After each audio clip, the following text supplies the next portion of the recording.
at FNB. Now, when I found out that we were going to be here, I made a special request.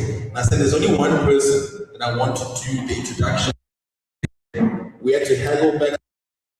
Time is it's very difficult to get their time, but thankfully they've managed to give us an hour.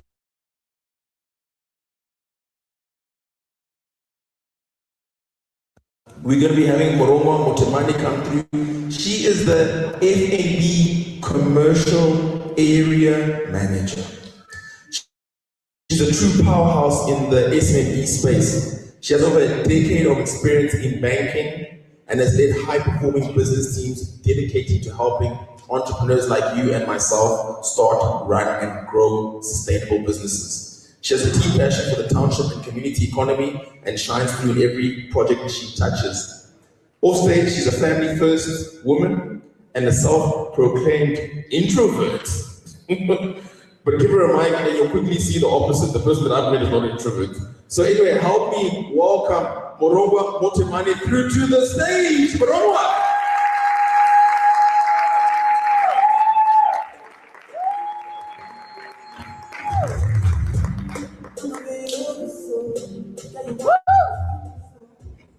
Good morning.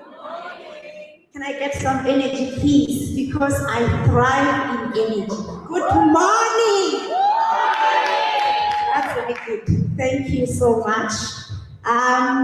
Thank you so much, Papa. It is an absolute honor for me to be standing here to welcome you all in today's session of Monetize Your Business. As Papa already mentioned, my name is Moroma Motemani. I'm the area manager in the SME space, and I look after Tshwane North. And I'm home, and I'm happy to be here to be welcoming you in this session before we kickstart with the order of the day. I just want to give you an overview of why I am extremely excited to be in Laudium, so that you can understand the context as I'm doing this welcoming. So, Laudium is very close to my heart because after completing my university, I came to Victoria. You know, as we all know that we come to the city, you know, to look for opportunities. Then I stayed in Atteridgeville. Then you can understand that it's very close. And from Atteridgeville to here, we were not using a taxi to come to Laudium, you know, to do some groceries and all the likes. Would come via the mountain. You know, it used to be our hiking before hiking can be very fashionable. So I think we owe it to ourselves to say that we made that hiking fashionable because we would use the mountain. It was part of our exercise. That is why I never gained weight, So we used to come to Laudium to do some groceries. And my sister was also working in Laudium Center just here at Superbank and Tech. Yes, and that's where we used to buy our bread. You know those good sisters that you like the most, right? It was my sister's hands. Yes. So that is why when we say we come to Laudium, I was, moved to say that I'm going home. The community that raised me. As much as you may have not known that you participated in my growth, you did. Because my sister went there, got a salary, and that salary contributed to the basic needs of the household. And with that, I would like to thank the Laudium community because you contributed to my growth. And that message is to tell you that no matter the challenges that you experience as SMEs, you are touching someone else's life. And I am here as evidence to tell you that. But we're not here about me. It was just to break the ice so that you understand who am I and who's this person speaking in front of you. So today's monetizing your business topic is around mid-year review. And I just want to ask all of you, who of you started this physical year with the ambition of the goals that they set? How many of you? By raising of your hand, can I see? Okay. So if your head is down, I don't want you to look at the person next to you and say, ooh, some people are doing better than I am. You just need to understand that you are among entrepreneurs that came here for a reason and for a purpose, because we are here today just for that. To unpack the importance of mid-year review. Why should you do it? And I've got a speaker that is going to talk about that.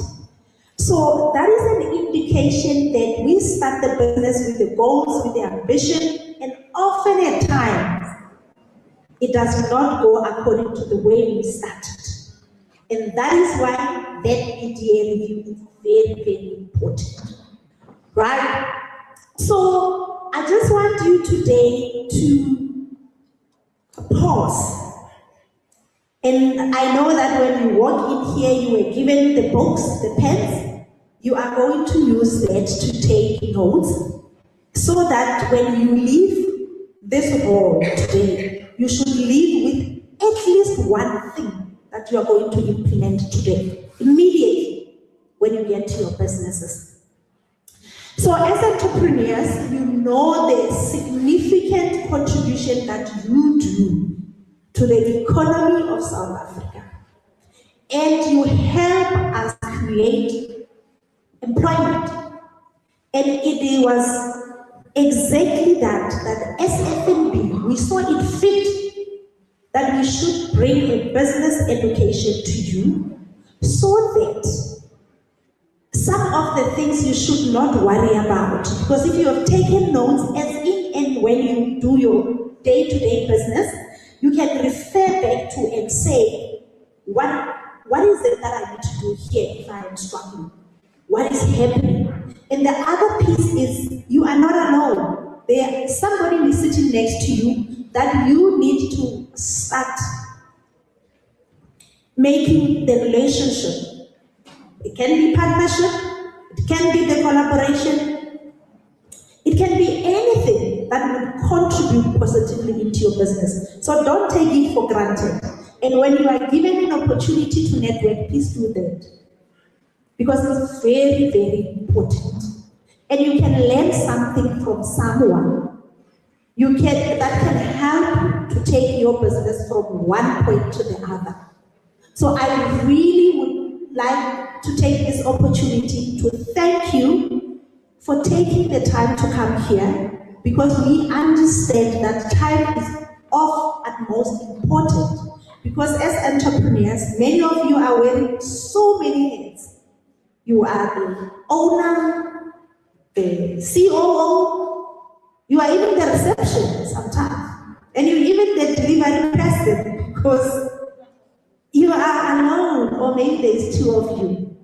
But I also want to assure you that when you reach that moment of anxiety, where you are scared, you must just know that as an entrepreneur, you are doing very well. And for that, I just want you to give yourself a round of applause for starting the business, because business is not for weak, it's for strong people like you. You are doing extremely well, and often at times there's no person that is going to give you a tap on your shoulder and say, well done. And most of the time what you see is why I did not achieve a certain goal. But we forget to pause and say, out of the 5 goals that I've set, how many I have achieved? And thank you so much for coming through, for taking your time to come and listen to us, to come and learn. Because the purpose of this is for you to learn and be able to utilize the learnings in your business and to create the employment. I've made myself as an example of the person who benefited from the employment that has been created in this community. And with that, I'm saying relax, listen to the speaker, take so many notes. We are here as F&B. You've got your business manager in Laudium branch. He's sitting just right there. He can just wait for you guys to see. If you need any business-related assistance, please do not shy away. Ask, and you will be guided accordingly. Ours, as the bank, is to help you start, run, and grow your business. And with that, I thank you. Enjoy.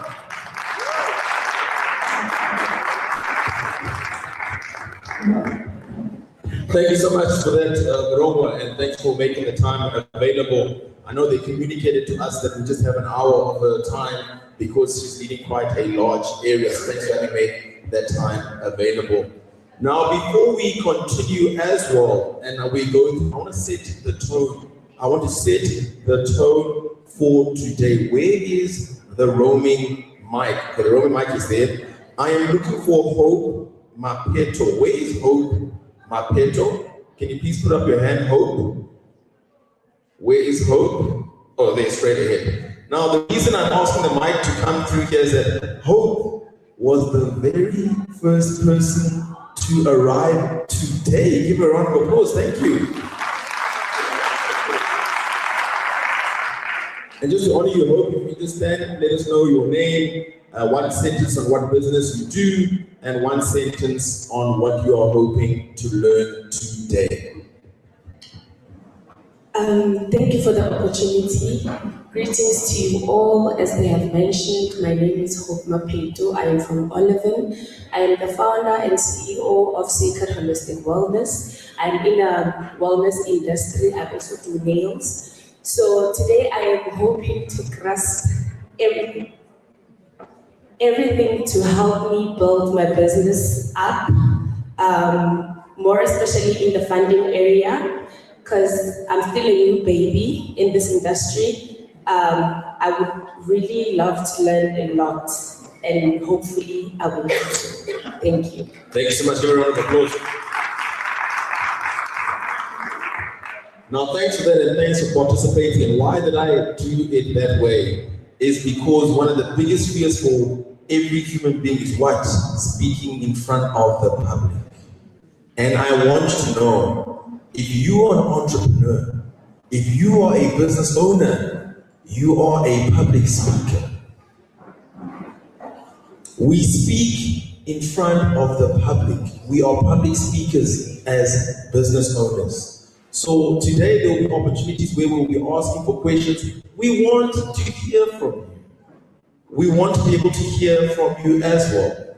If today goes and the whole day we've only heard from the people on stage, we have all failed each other.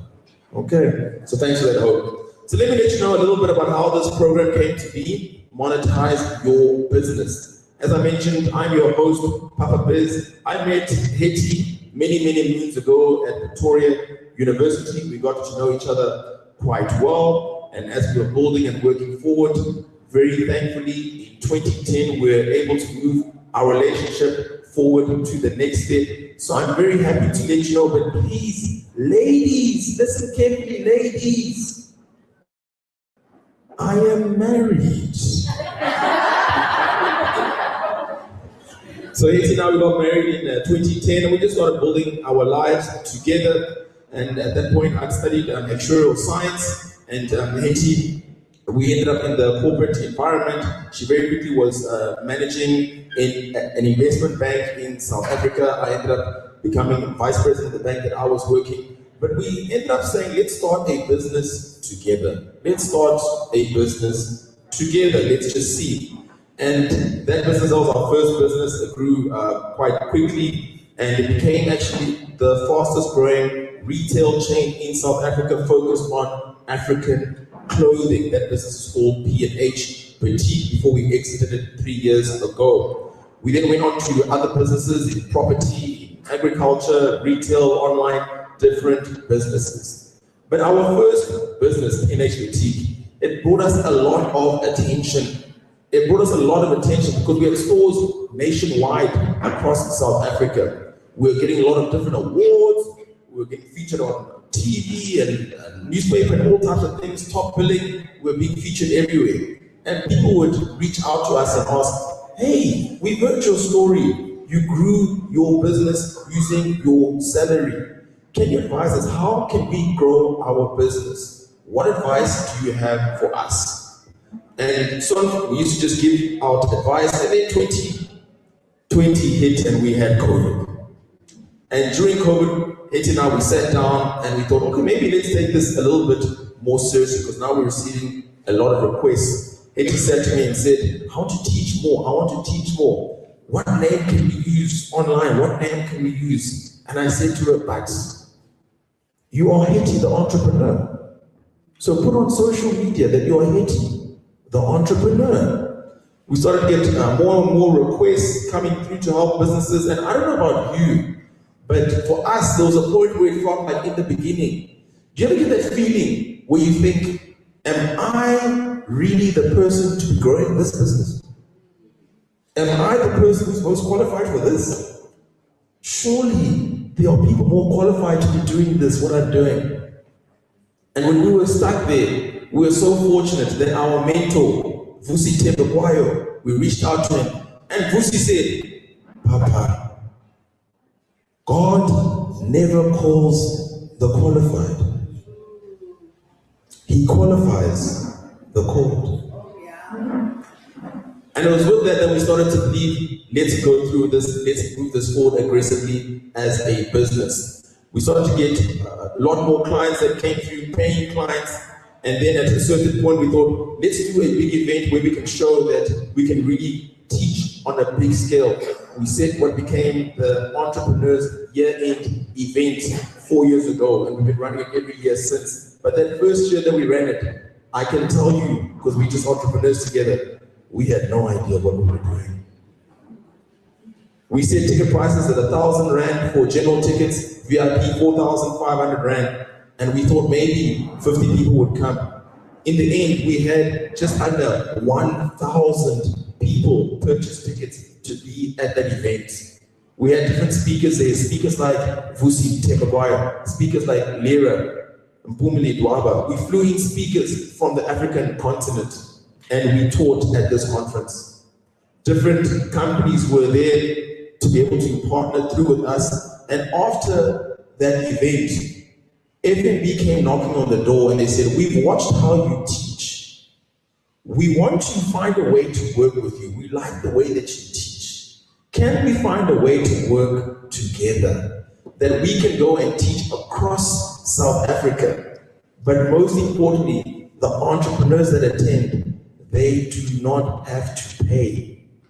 And together, that's how we came up with this program, Monetize Your Business. We've had 45 workshops that we've done in the past 2 years, and finally we're able to be here in Laudium. So give FNB a round of applause for continuing with this and being able to bring us here today. Now I want to let you know the program for today. The program for today, our theme for today is mid-year review. The theme is mid-year review. I'll let you in on a little something. Most times I come up with the themes that we're going to be running across the different workshops. And Hetty was very insistent this time. She said, no, we're going to do mid-year review. And so I'm also looking forward to hear what she wants to discuss, because it will also be a surprise to me. We will see. We're going to start off with a masterclass. We'll start off with a masterclass. After the masterclass, we'll have a networking break. After the networking break, we'll have a Q&A session. We'll also have an engagement session where we hear from FNB, especially they want to discuss with us about the Islamic banking. And then after that, we'll have the collaboration session. After the collaboration session, we'll have a pitching segment. After the pitching segment, we will have the judges let us know about the winners. And then after that, we will break for lunch. The aim is to have lunch at 1 o'clock. The goal is to have lunch at 1 o'clock, and I want you to know as well, the caterer that has been selected, they are halal certified, so we will all have lunch together at 1 o'clock. Now, on the pitching section, I want to see by a show of hands who here applied to pitch their business in the pitching segment. Can I just see by show of hands who here applied? Just keep your hands up, keep your hands up. Okay, look around, look around, look around. Okay. Now, we received 42 pitching applications from Laudium. We received 42.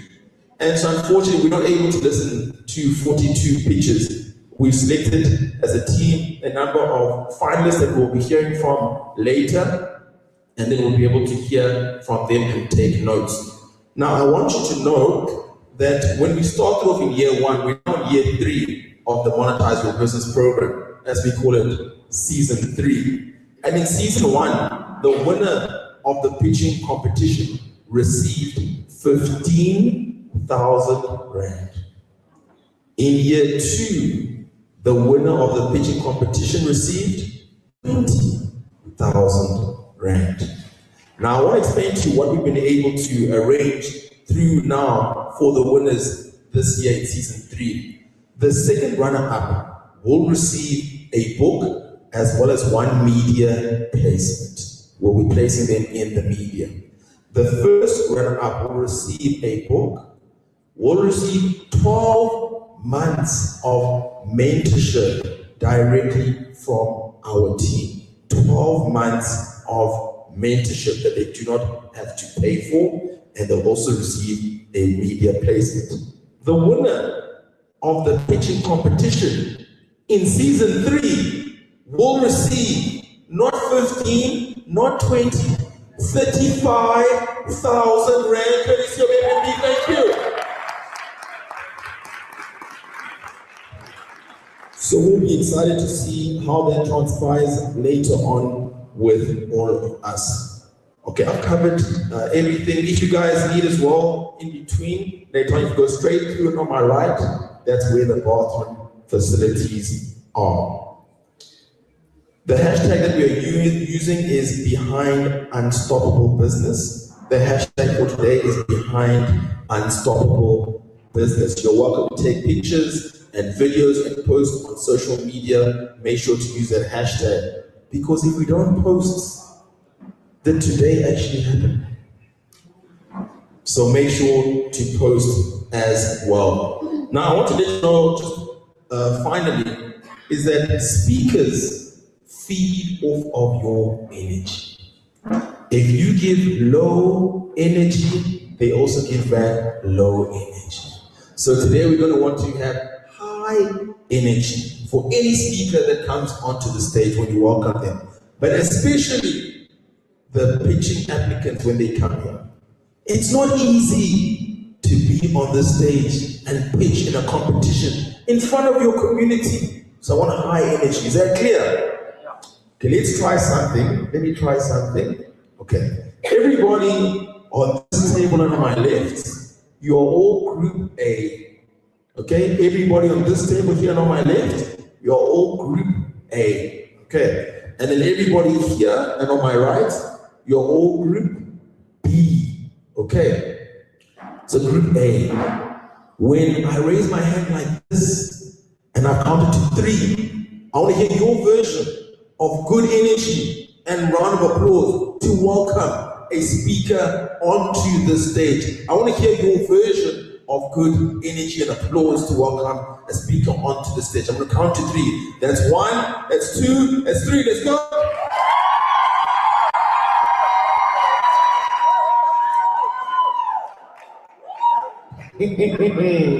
Guys, how was that? Are you going to do better than that? Okay, I'm also going to count to 3, and I want to hear your version of great energy and round of applause. That's 1, that's 2, that's 3, let's go! Oh, you guys are fantastic. You guys are fantastic. We're going to love it here. Okay, let me introduce Hetty onto the stage, and let me let you know a little bit about Hetty, the entrepreneur. Hetty the entrepreneur is a speaker on international stages. Mail and Guardian Top 200 South African Recipient Award winner. Is a TEDx speaker. Was the #1 business on Vusi Tebekwayo's Mayan Growth Fund. Top 1,000 African Voices. Received the Entrepreneurial Honorary Award by the then Deputy President of South Africa, and has shared the stage with our international mentor, Robert Kiyosaki, the author of Rich Dad, Poor Dad. Give it up, help me welcome Hetty the entrepreneur to the stage.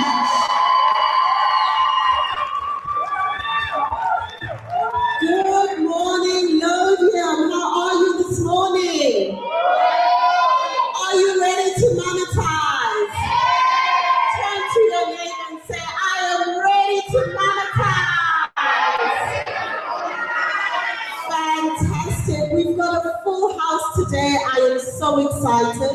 I also love Laudium because in high school, all of my best friends came from this area. So this is a really special place. Today is going to be a good day. We are going to learn, we are going to network, and we are going to monetize our businesses. All right, so our masterclass today is a two-way conversation. As I'm talking, feel free to raise your hand, feel free to ask a question, feel free to contribute. What Papa said is very true. If you are a business owner, you are a public speaker. We need to get comfortable speaking in public about our businesses, all right? So do not feel shy. We've got a rolling mic and it's going to go around and we're all going to have an opportunity to talk, all right? Now, our theme for today, and I was adamant about it, is a mid-year review.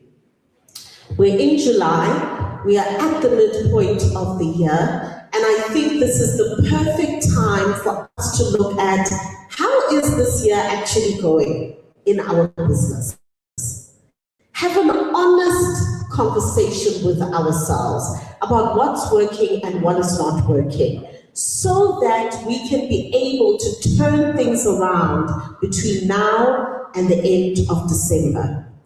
Please, I beg you, I implore of you, do not believe the voice in your head that tells you that it's too late to turn things around in your business. Don't believe that voice. This is actually the perfect time to turn things around. You know, at the beginning of the year, we all know this, right? We're excited, we're full of energy, we're optimistic about the year ahead, we're writing our goals, we're writing our vision board, and we are seeing the best version of ourselves in our head. And then the year happens, right? Unforeseen obstacles come in our way. So now is So now is the best time of the year for us to have a sober-minded review. Because we've already experienced the first 6 months of the year. We can now critically assess what is working and how do we turn things around in our business, or even amplify what is working in our business. All right. Now, before we get into the mid-year review, there is an important exercise that I want us to do. And I want us to evaluate, where are you in your business?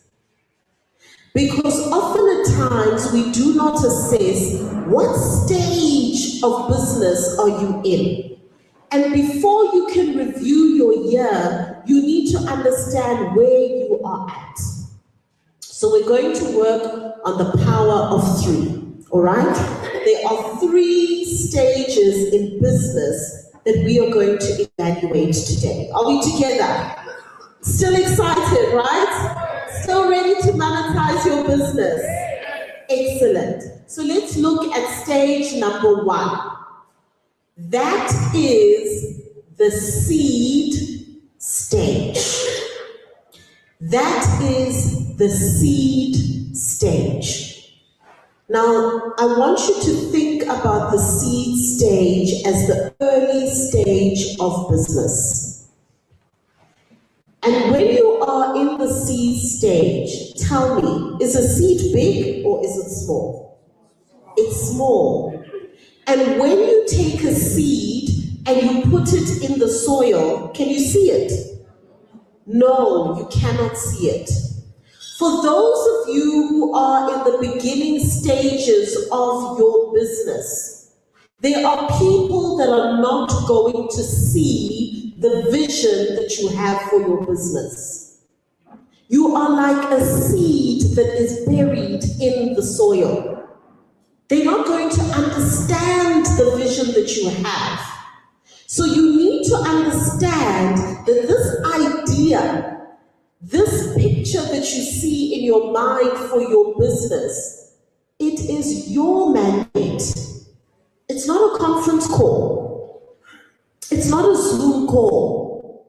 There are some people that are not going to see your vision, especially when you are in the seed stage. Now tell me, what is required for a seed to grow? You can shout it out to me. What does a seed need to grow? Water, sunshine, manure, fertilizer, love and care. I love that. What is that? Attention. Excellent. So there are certain things that are needed for a seed to be able to grow. It needs to be in good soil. You can have a good seed, but if it's in bad soil, it's not going to grow. That soil is your environment. You need to be in an environment that is conducive to your growth. If you are hanging around friends who are always complaining, they never see the good in anything, they've got failed businesses, and there was 4 friends like that, you will be the 5th one. Because that energy transfers.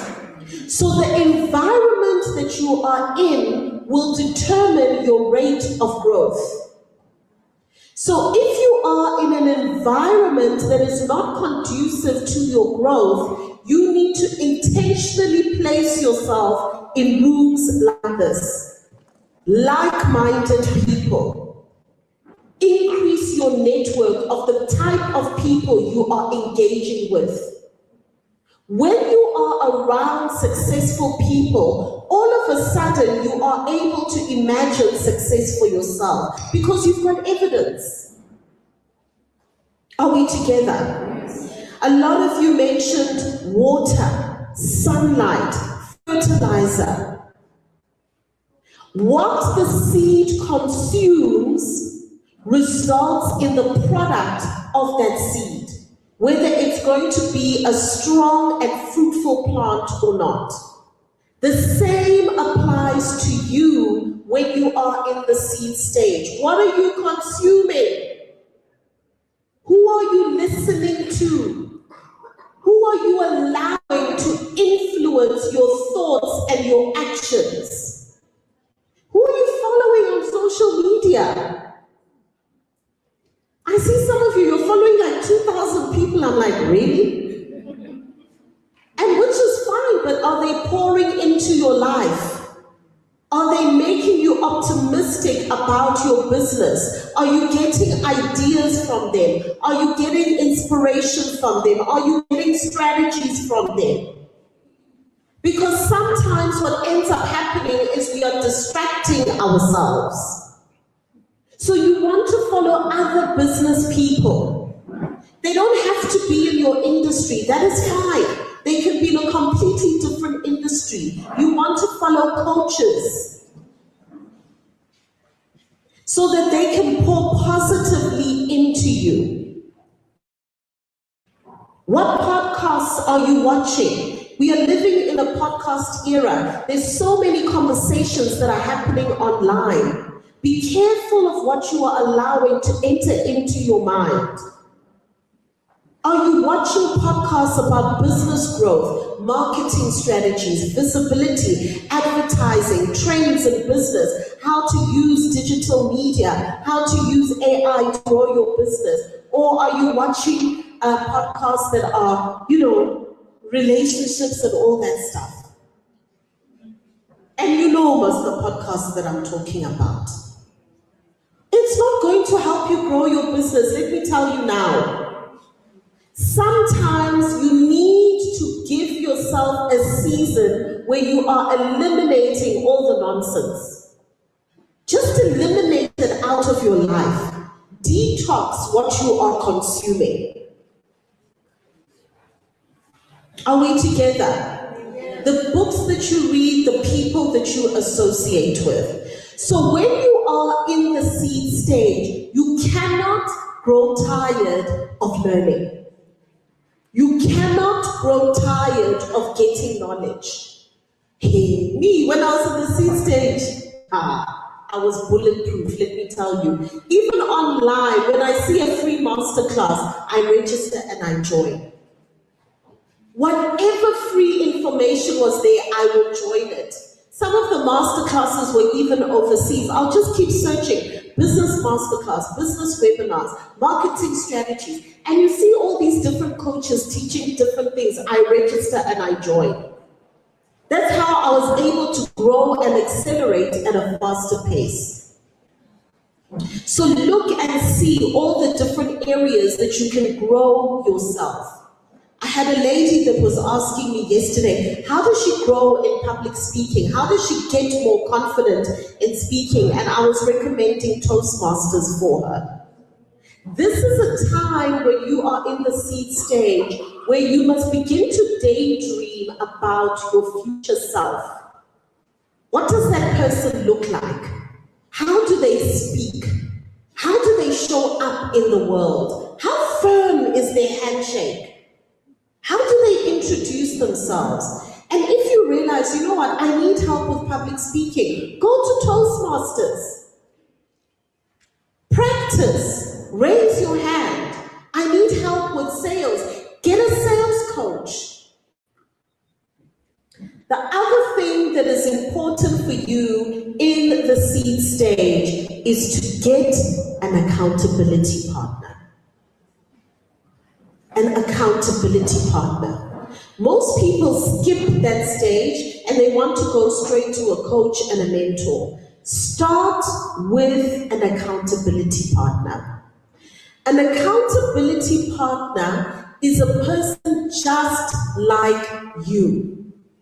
They are also in the seed stage. Now the benefit of this is that, when you're in the seed stage, you're solopreneur. You're doing everything yourself. Morongwa mentioned it earlier on. You are doing the invoices, you're responding to the emails, you're responding to WhatsApp messages, you are fighting with suppliers, you're packaging the products, you're even doing the delivery. You've got so much pressure on you that you need to have somebody else that is also in the seed stage that can walk the journey with you. Somebody that can hold you accountable to the promises that you've made yourself.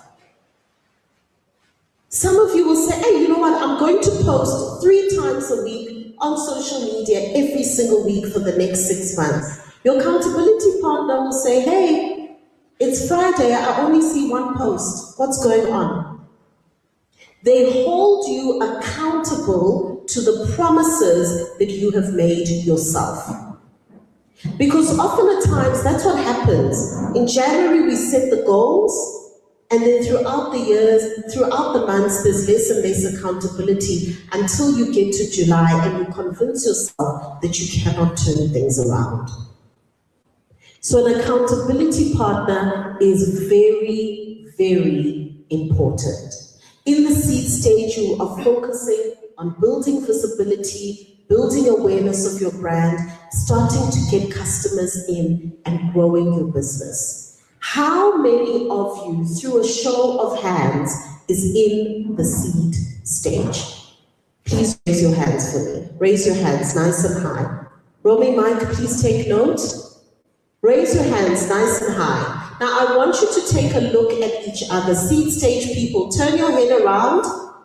Take a look at each other. Yes, you have permission to look each other in the eye. Look at each other. Look at each other. Look at each other. Make note of each other's faces. These are your accountability partners. Those of you who do not have like-minded people in your community or back home, these are your accountability partners. So when we have the networking break, do not feel shy to go and speak to another person who is in the seed stage that you connect with, and you can take that relationship beyond this workshop. Are we together? Now, I want to hear from 3 people within the seed stage. Remember, I said that we are public speakers. If the roaming mic taps you on your shoulder, you're not allowed to say no. We must speak. We must talk about our businesses. The days of being shy are over. It's now 2026. We left that in 2025. All right. We need to be able to tell and talk about our business. And there are 3 things you want to achieve when you're telling someone about your business. Who you are, what you do, and why should they care? Why should they care?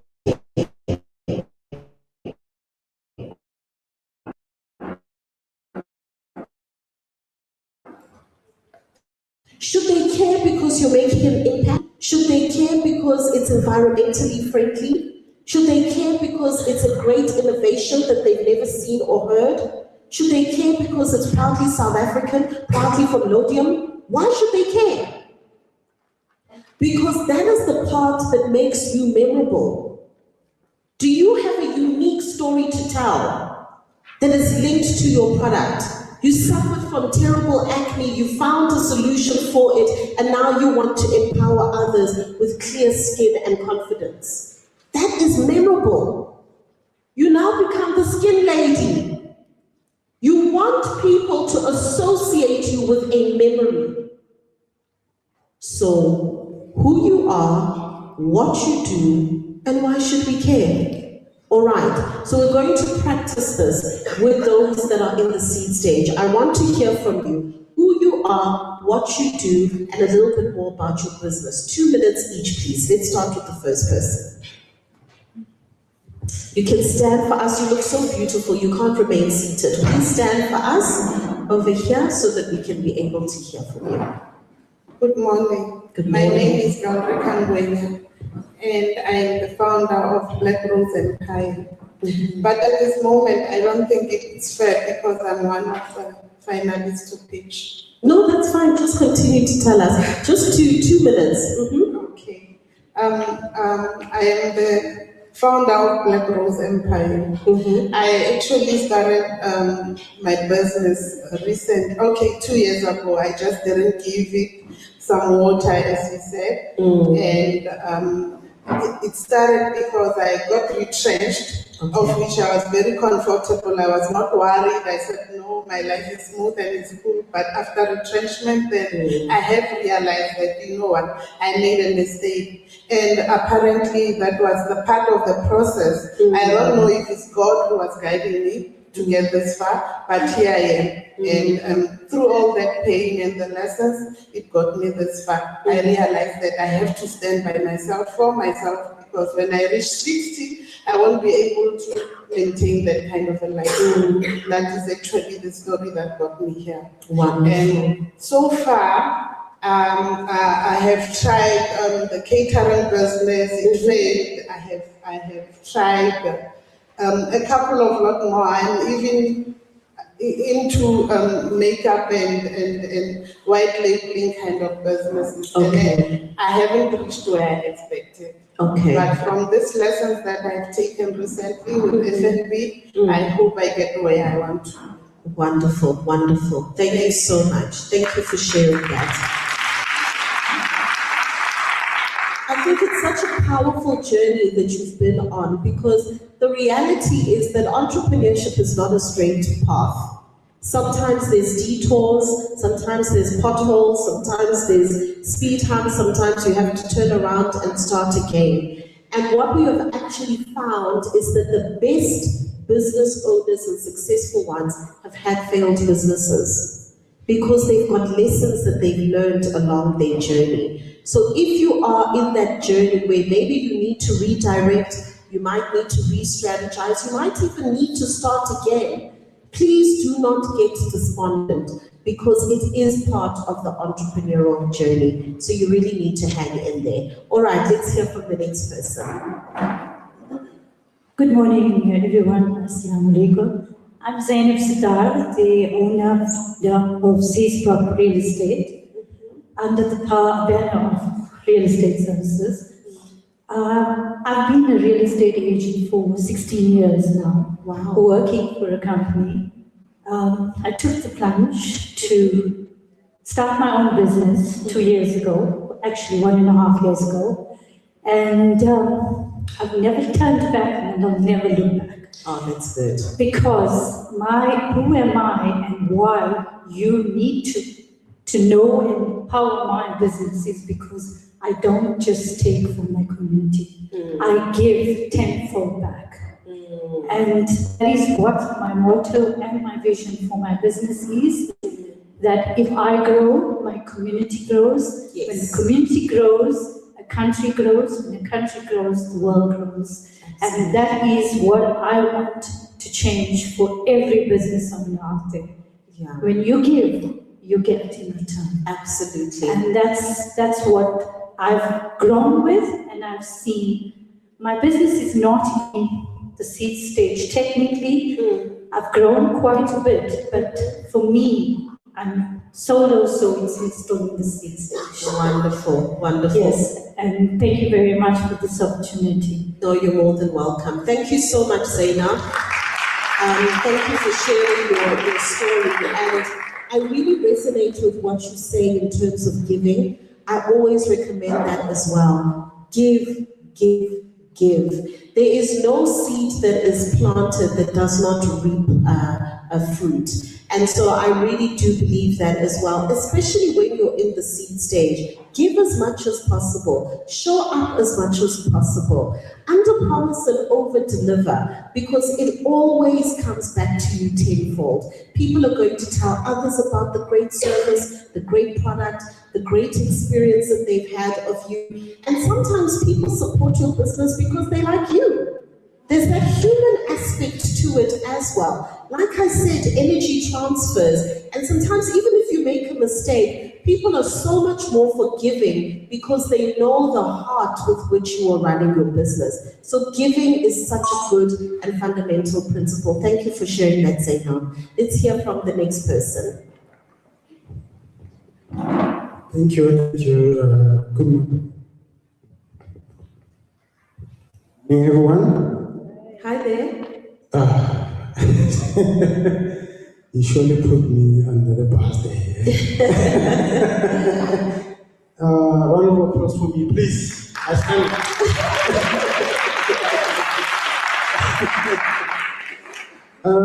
My name is Thabo Pule. My business is strawberry hair. I specialize in hair. I do people really, really nice. They look beautiful when I finished. Lovely. So, my business started in 2002. Wow. And I would say it's in the seed stage because where I planted my seed was beautiful. But then I let everything, just fell apart. So I have to restart again. Okay. That's why I say I'm in a seed stage. Yes. Yes. Okay. It was really bad. I was with a partner before we separated. Like my salon was at that stage where I was supposed to transform, Yes, but because we didn't have this, yes, yes, we didn't get the right information. yes. I was not mentored. It was bad, and I thought I was doing well. Hence, by the time I was starting to fall apart, it was the time where I started, trying to venture into other businesses, trying to make some extra cash aside. But now it failed, and it spoiled everything. So COVID hit, everything hit. Yeah. And now you're in the rebuilding I'm in a phase. rebuilding phase. That's why I say I'm in Seed stage. All right, great stuff. Thank you so much for sharing that, Thabo. And I thank you for your honesty and vulnerability in sharing that, and even being able to be reflective about what went wrong. I often find that you already have the recipe for success. You already know what it takes to get your business to the point that it was at. So your rate of increase now will be quicker than before, because there's certain things you don't need to learn for the first time. So thank you so much for sharing that. Sure, the seed stage is an interesting stage. It's got lots of ups and downs. It's got lots of learnings. We make mistakes along the way, but we keep on going and we keep on pushing. All right. Now, the next stage of business after the seed stage is the growth stage. The growth stage. So the growth stage comes once the seed has been nurtured, it's been watered, it's received love, it's received attention, you're consuming all the right things, and you're in fertile soil and good ground. Your seed now begins to grow.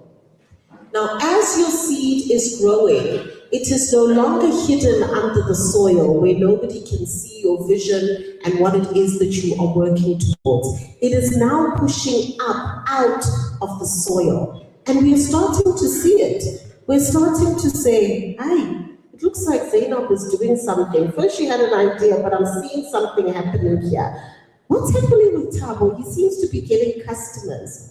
So when you are in the growth stage, people are now starting to see that you actually have a real business. You've got customers that are coming in. Some of them are regular customers. There is money that is coming into your business as well. You're no longer just a solopreneur. You've got 1, 2, or 3 people that are helping you. It can be on a permanent basis or a part-time basis, but you've got individuals that are assisting you to grow your business. And the business is now doing well enough to cover expenses.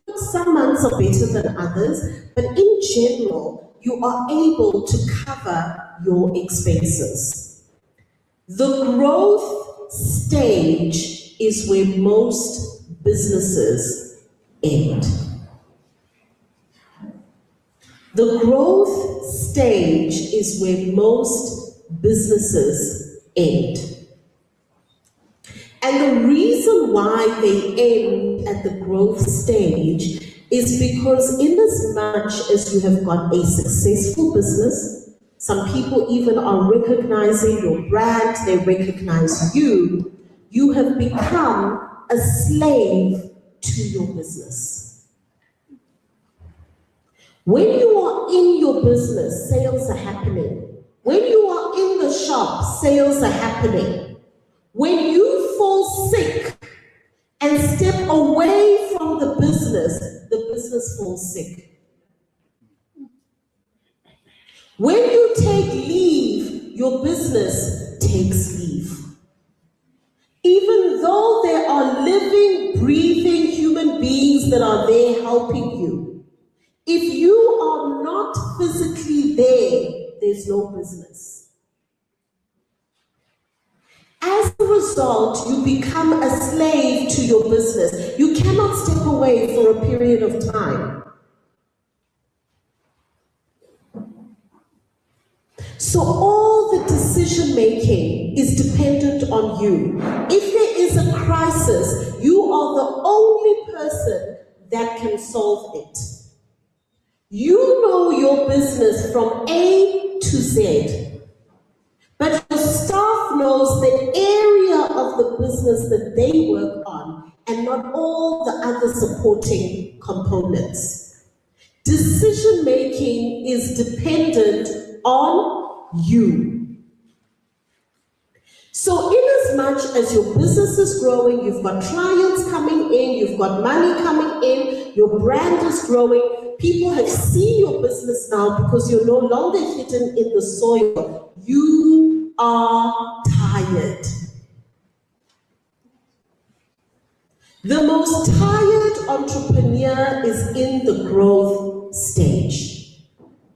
You are exhausted. It doesn't matter how many vitamins you take, you're tired. Because so much is dependent on you. I've experienced this, I don't know about you. Have you ever thought to yourself, you know what, let me just go to bed, I need to rest. And then in your sleep, you still dream about your business. Has it happened to you? You wake up even more tired. Because it's like your brain continues working. Guys, it's a lot. You must pray for your friends in the growth stage. It is a lot. The only thing that can help you in the growth stage, and I need you to listen to me and listen to me well, it is systems, processes, and the right people. Without a combination of these three, you cannot break out of the growth stage. And you remain self-employed. You have created a job for yourself. Are we together? So as the entrepreneur in the growth stage, you are the genius of your business. You are the creative visionary of your business. You know what to do to solve problems. Even when a customer is unhappy, just because of your charm and your charisma and your people management, you know how to turn it around.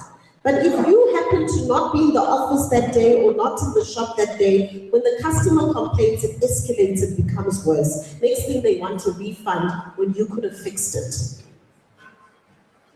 So when we talk about systems and processes, what we are talking about is taking that knowledge, that information that is in your head and taking it out of your head into a space that makes it accessible to your team so that they can replicate the way you think and the way you move.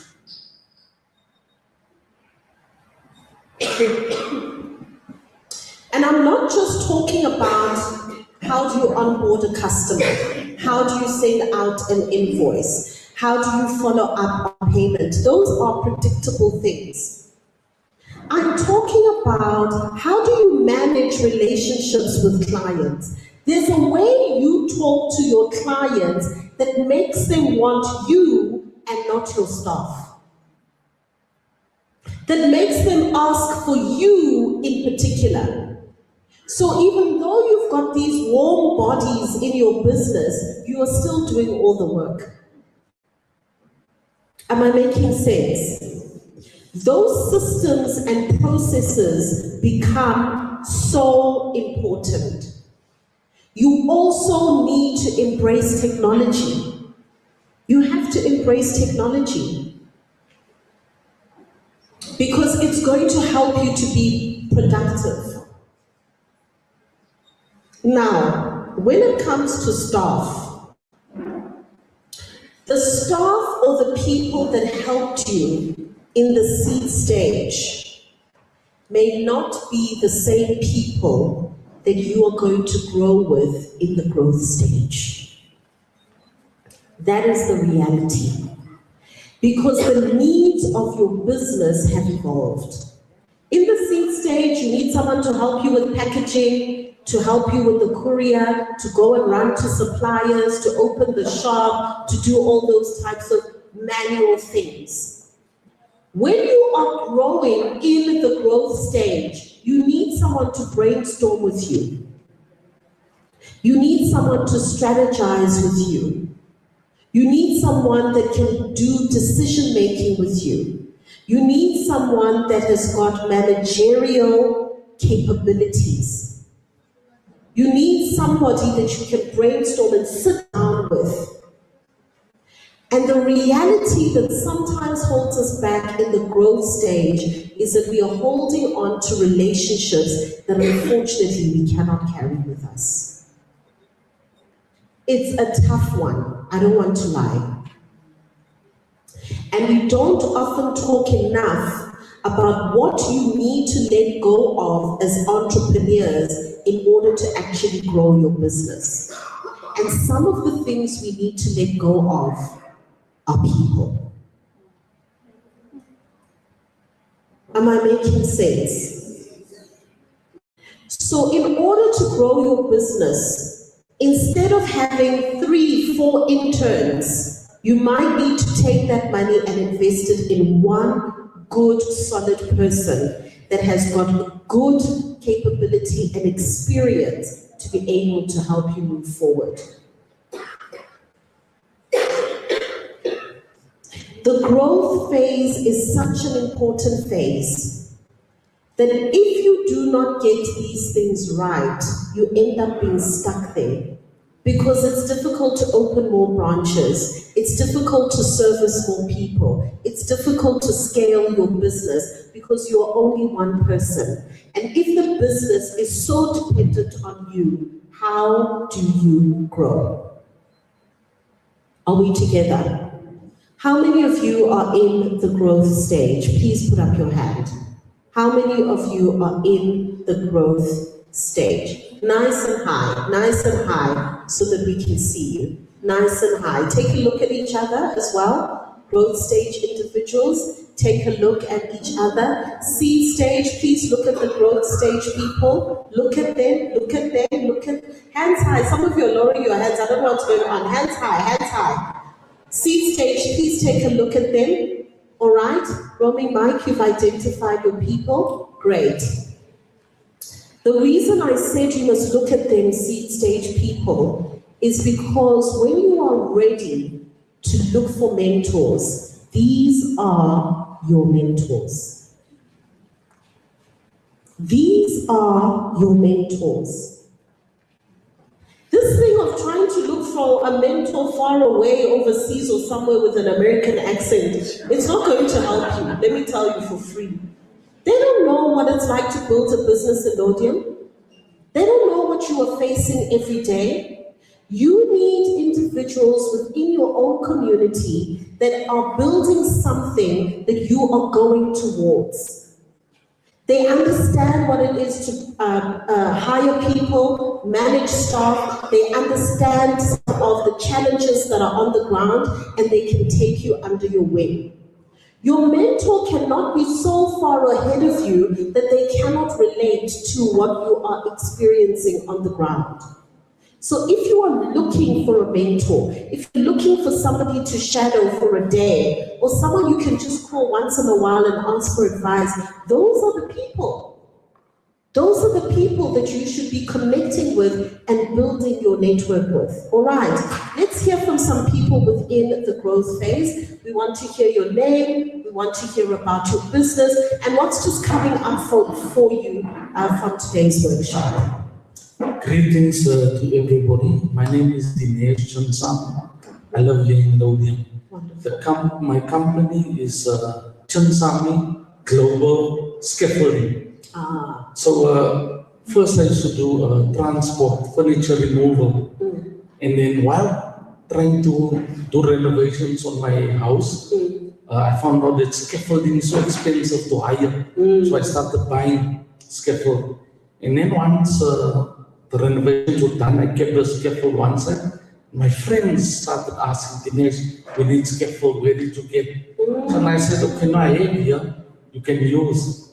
And then everyone started telling people, Dinesh. Some people asked Dinesh, can we pay you a certain amount when you use it?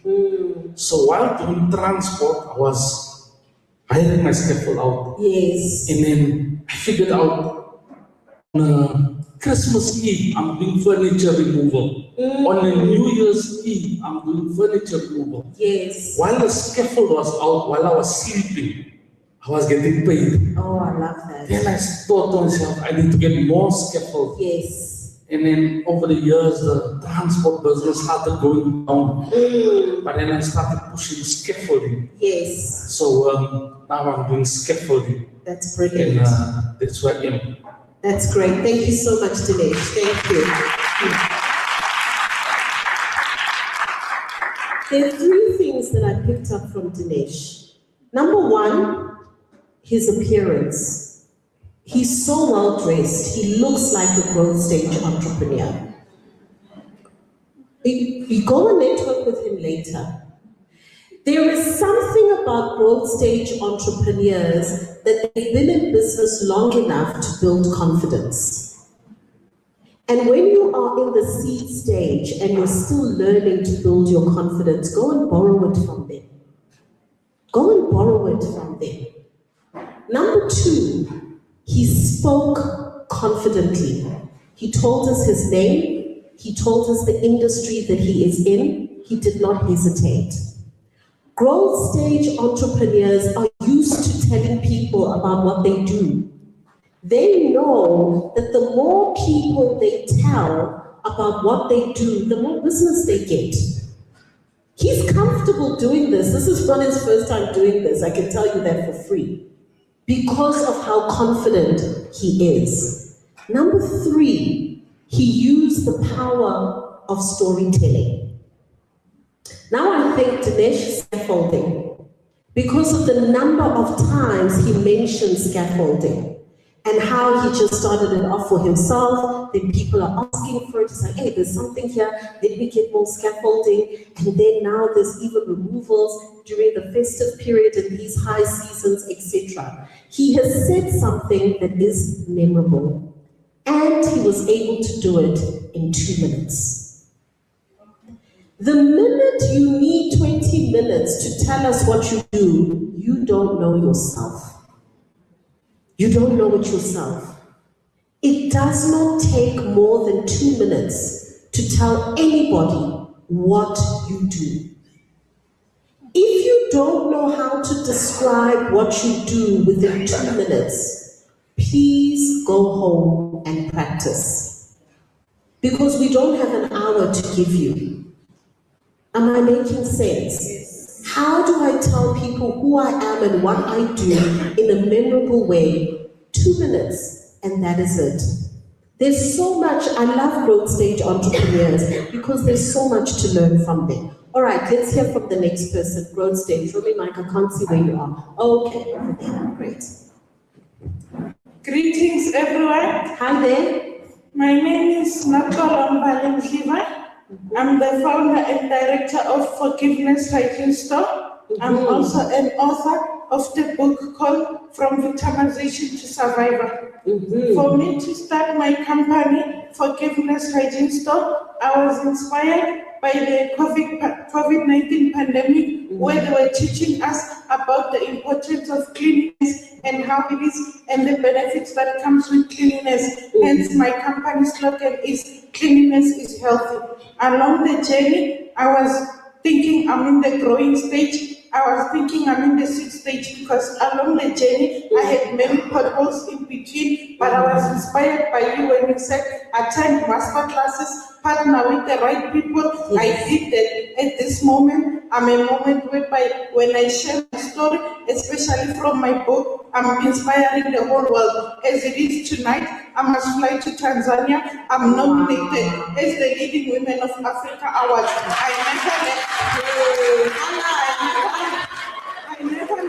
I never let my disability and my situation change who I am. Now I'm a global change maker. I thank you.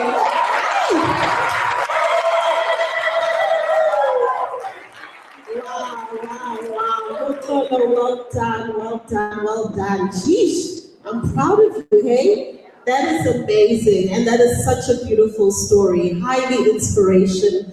Inspirational, that's so amazing. Well done, well done. Sure, that was amazing. That's so amazing. I love to hear of people's success stories and where they came from. Well done, Nkolo. All right, let's hear from one more person in the growth stage before we move forward. Hi everyone, I am teaching today, so I don't want to tell my page, but anyway, okay. My name is Koketsa Ramato. I am the co-founder and director of a company called Engineer K. This pretty one here that manufactures skin and hair care. Yes, we are on our scaling phase, which I always say to my team that we're going to be very quick to fire and slow to hire. As you had said, it's very important to have the right people with you in a team. And I think years of experience, because I've got 2 companies, years of experience have taught me lessons that I don't want to, repeat. So thank you so much, Hetty. I love you. I love you. Thank you. You'll hear more about me in the pitch. Awesome, great stuff. I actually did go to the stand and I love the products. The packaging looks so amazing. All right, so the growth phase of business is a really exciting and fantastic phase of business, but we must make sure that we've got the fundamentals in place for us to be able to go beyond the growth stage of business. The next stage of business is the bloom stage. The bloom stage. In the bloom stage of business, you've got your systems, you've got your processes, and you've got your right people. Now, you no longer just hire managers, but you also hire leaders. These are individuals that are able to lead teams. They are able to lead the growth of the business as you expand, you scale into new territories. Your business is also at a stage where it is investor ready, it is attractive, and people want to be able to associate with you. When you are in the bloom stage of business, you need to begin to start thinking about legacy. What is going to happen to this business when you're no longer here or when you have retired? What is your succession plan for your business? You also want to think about giving back to the community as part of your legacy. In order for your business to grow to the bloom stage, people have supported you, and you want to be able to uplift those individuals. In the bloom stage of business, the type of coaching you are looking at is executive leadership coaching. Your business has grown to the point where you need to empower other people with the leadership skills because you can no longer manage everybody and you cannot manage every single team. You're thinking about reputation management, and you want to make sure that you are protecting the brand identity of the business that you have built. The bloom stage of business is really great because you can imagine when a flower blooms, it becomes attractive. People go to it, they want to see it, but bees also come to it as well. Pests also come to it as well. You need to be able to exercise discernment in terms of the people you associate with, the opportunities that you take on board, the partnerships that you agree to, because now there is association. And you have built a brand name and perception in the marketplace. You cannot just associate with anything and everybody. So you need to really protect the brand as much as possible. You need to be around visionary leaders. One of the important things you need to be aware of in the growth stage is what it took to get you to the bloom stage, I beg your pardon, is not what is going to keep you in the bloom stage. We are living in a time that is constantly evolving with digital technology, political ecosystem, what is happening in the world. You need young energy to bring fresh ideas into the business. Because old systems eventually break. So you always need fresh blood and fresh ideas. You need to be agile and not afraid of change. Sometimes in the bloom stage, the founder of the business should not necessarily be the CEO. Founders are visionary people. They create ideas. They create a story. They build brands. But CEOs manage those businesses so that they do not fall apart. The founder does not always have to remain the CEO. So these are some of the things you need to think about when you are in the bloom stage. Do we have anybody in the room that is in the bloom stage? Please raise your hand. Is there anybody in the room that is in the bloom stage? So one of the things you're going to notice is the higher up you go in the stages, the fewer people are there. And that is exactly why I said that most businesses end in the growth stage. So my charge to you, therefore, is we want to move from seed to growth and from growth to bloom. Right here in Laudium, people must be able to see that we have bloom stage businesses right here in their own backyard. All right.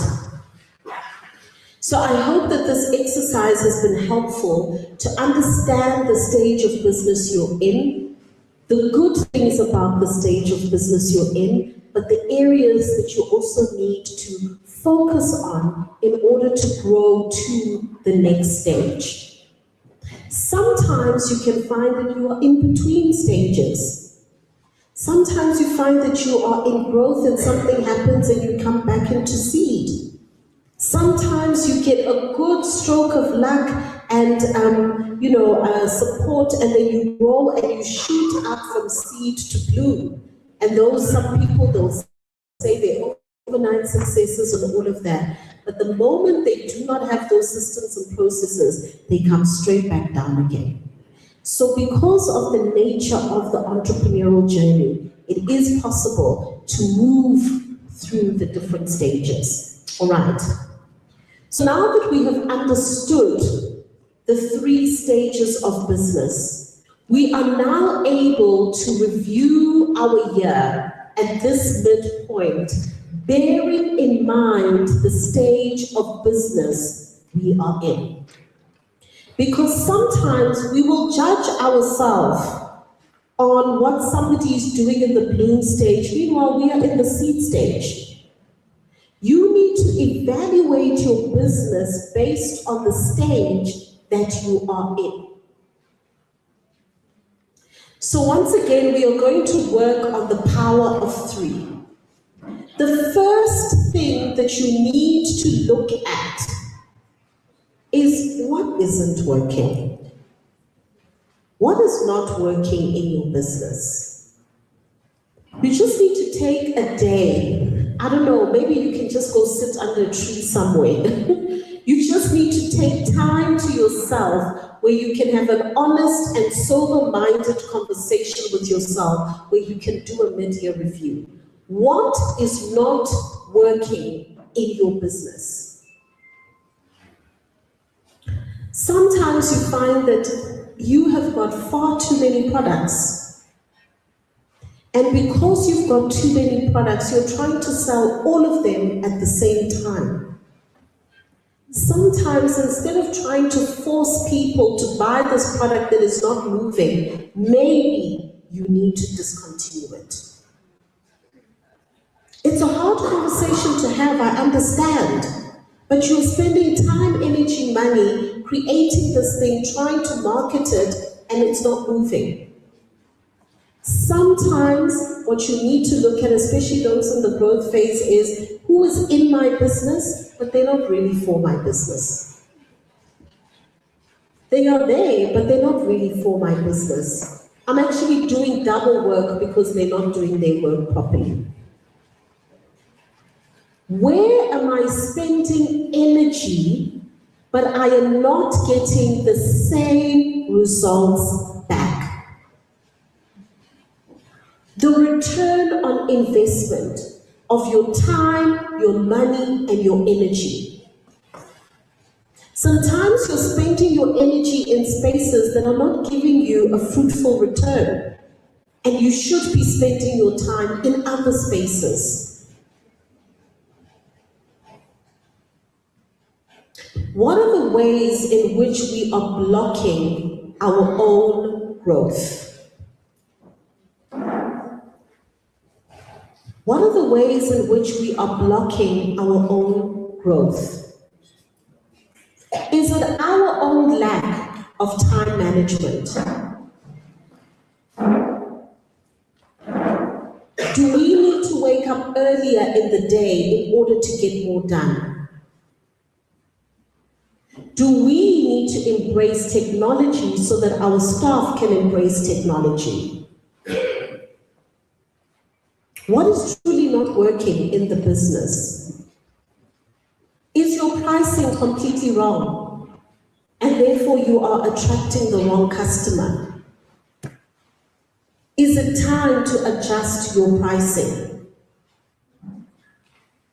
So I want you to just take a look and say, from the product, to the packaging, to the pricing, to the advertising, to the marketing, to the customers, to the communication, to your next 6 months plan, to your social media, to your communication with clients, to your visibility strategies.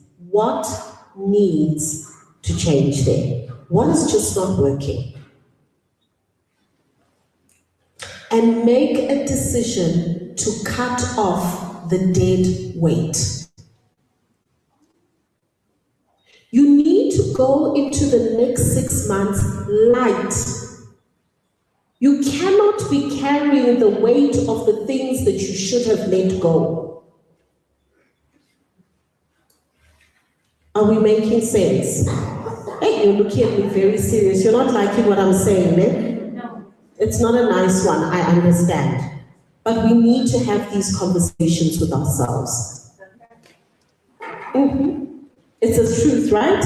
Absolutely. No, I agree with you. It's not easy, and sometimes you need to make tough decisions and have tough conversations, but it's for the betterment of your business.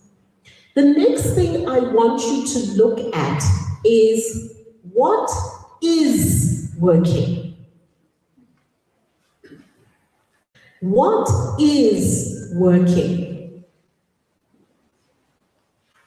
I often find that it's so easy to identify what is not working, but it's actually harder to identify what is working.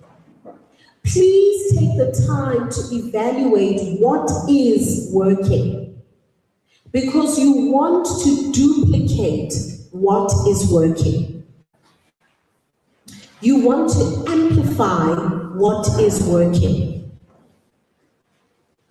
Sometimes you find that you've got a really great product that sells really well. But because it's selling well, you try and advertise the thing that is not selling because you're trying to move it off the shelf instead of promoting the thing that does sell well and finding complementary items to actually sell on top of that. Let me give you an example. When we were running our retail store, we had a product that we would sell called a peplum belt. All right? So peplum belt was a belt that we made. It goes on top of like a dress or jumpsuit or pants or anything like that, and it just adds a pop of color. And when we first started selling that peplum belt, it was just 150 Rand. People would come into the shop, they loved it, they bought it, they went. And then we thought, yo, people love this peplum belt. How do we make more money from this one product? Because when they come in and they buy the peplum belt, then they see everything else, the dresses, the shirts, and all that stuff. But they are coming in for the peplum belt. How do we increase the sales from this one item? So what we then did was, all right, they buy the peplum belt, and we realized that a lot of people are wearing this to weddings, to funerals, to graduations. So what we did is we added a matching doek. The minute we added the matching doek, the peplum belt went from 150 to 350. They loved it. They're like, oh, this is so nice. Now I've got the belt, I've got the doek. We make them wear it and stand in front of the mirror. Oh no, this is so nice. Like, hey, this is working. How do we further increase the price? They're coming for the belt, but everybody, of course, if they're going to these events, they must carry a handbag. They need somewhere to put their phone, their keys, their money, and all of that. Then we made a matching clutch bag. So now it became a set. They would come in, hey, I'd like a peplum belt. No problem, let's show you the peplum set.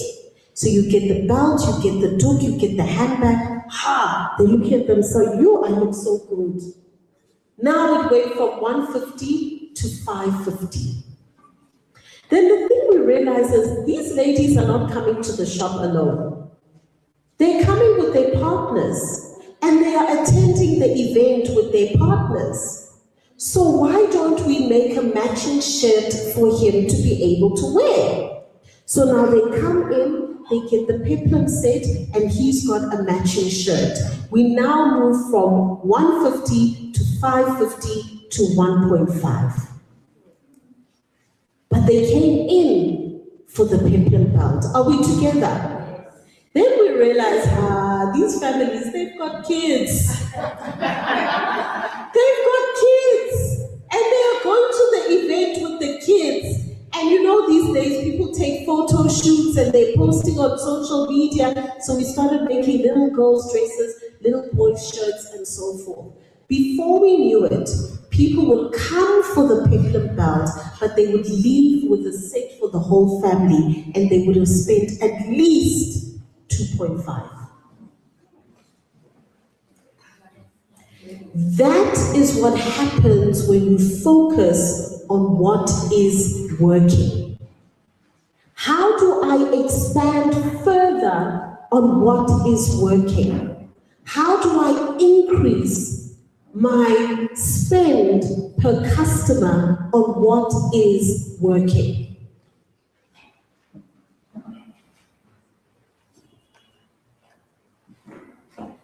Even on social media, what are the posts that work? Do more of those. Some of you, your customers like it when you send them direct WhatsApp messages, check in on them. Hi, Mrs. Shabangu, how are you? I hope you're well. We haven't heard from you in a while. I've received new stock in your size. I think you're going to look so beautiful. I've actually put it aside for you. Can we meet on Friday for you to try it on? They love it, that personal touch. If it's working for your business, do more of it. Because what you focus on multiplies. If you focus too much on what's not working, you will multiply that. So you want to multiply more of what you want.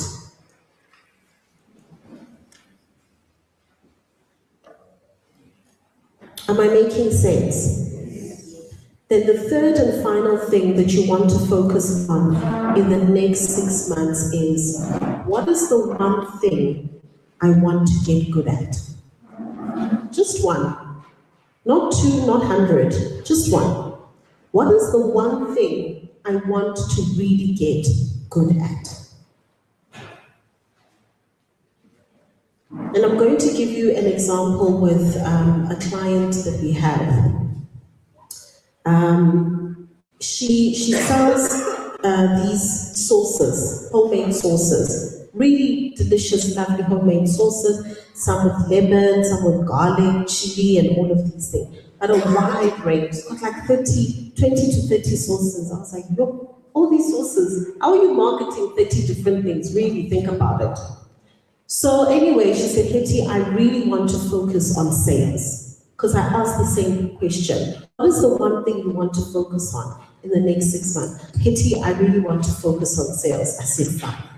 Then let us look at the one hero product that you have that we focus on. Because right now, when we think of you, we think sources, but we're not thinking a particular source. Because you're constantly advertising different sources. Then you've got apron and this, and it's a lot.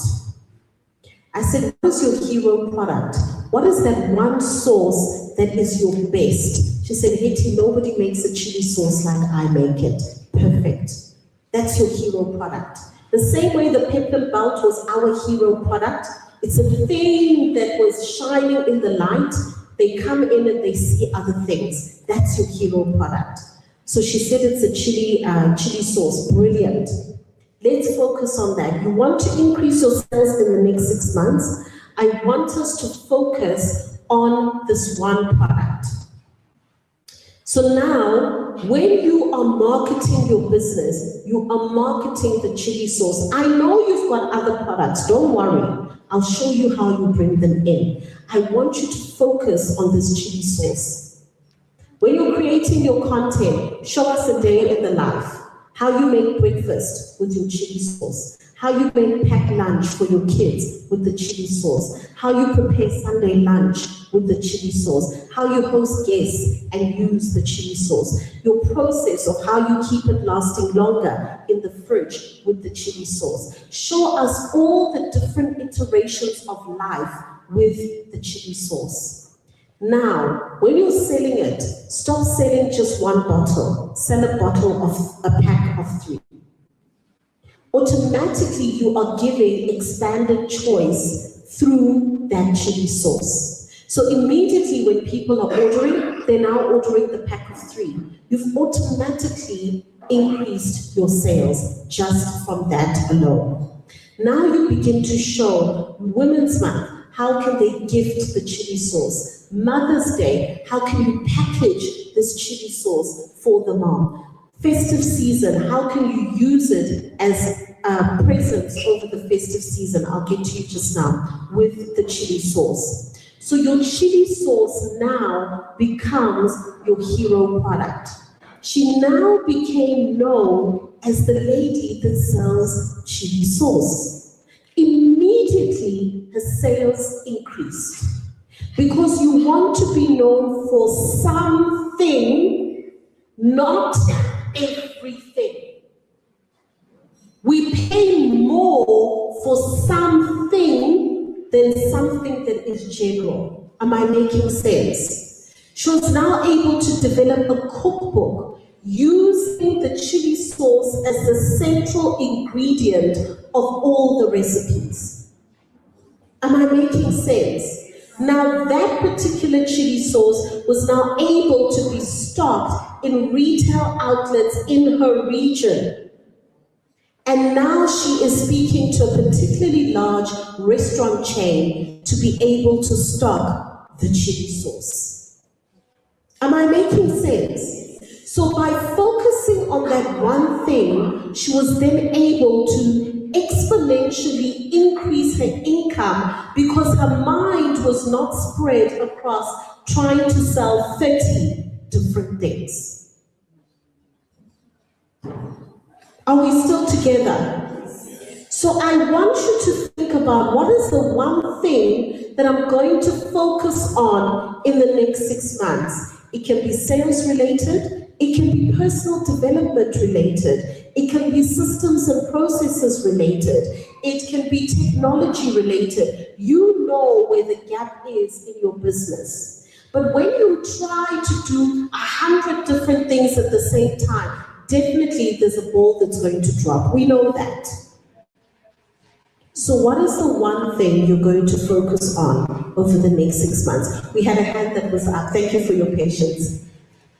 Good morning, everyone. Good morning. My name is Millicent Teti. Lovely. About the packaging, Yes. where you're talking about different sources. Yes. I want to know, when your client did the packaging, was it the packaging for different sources or just for one source?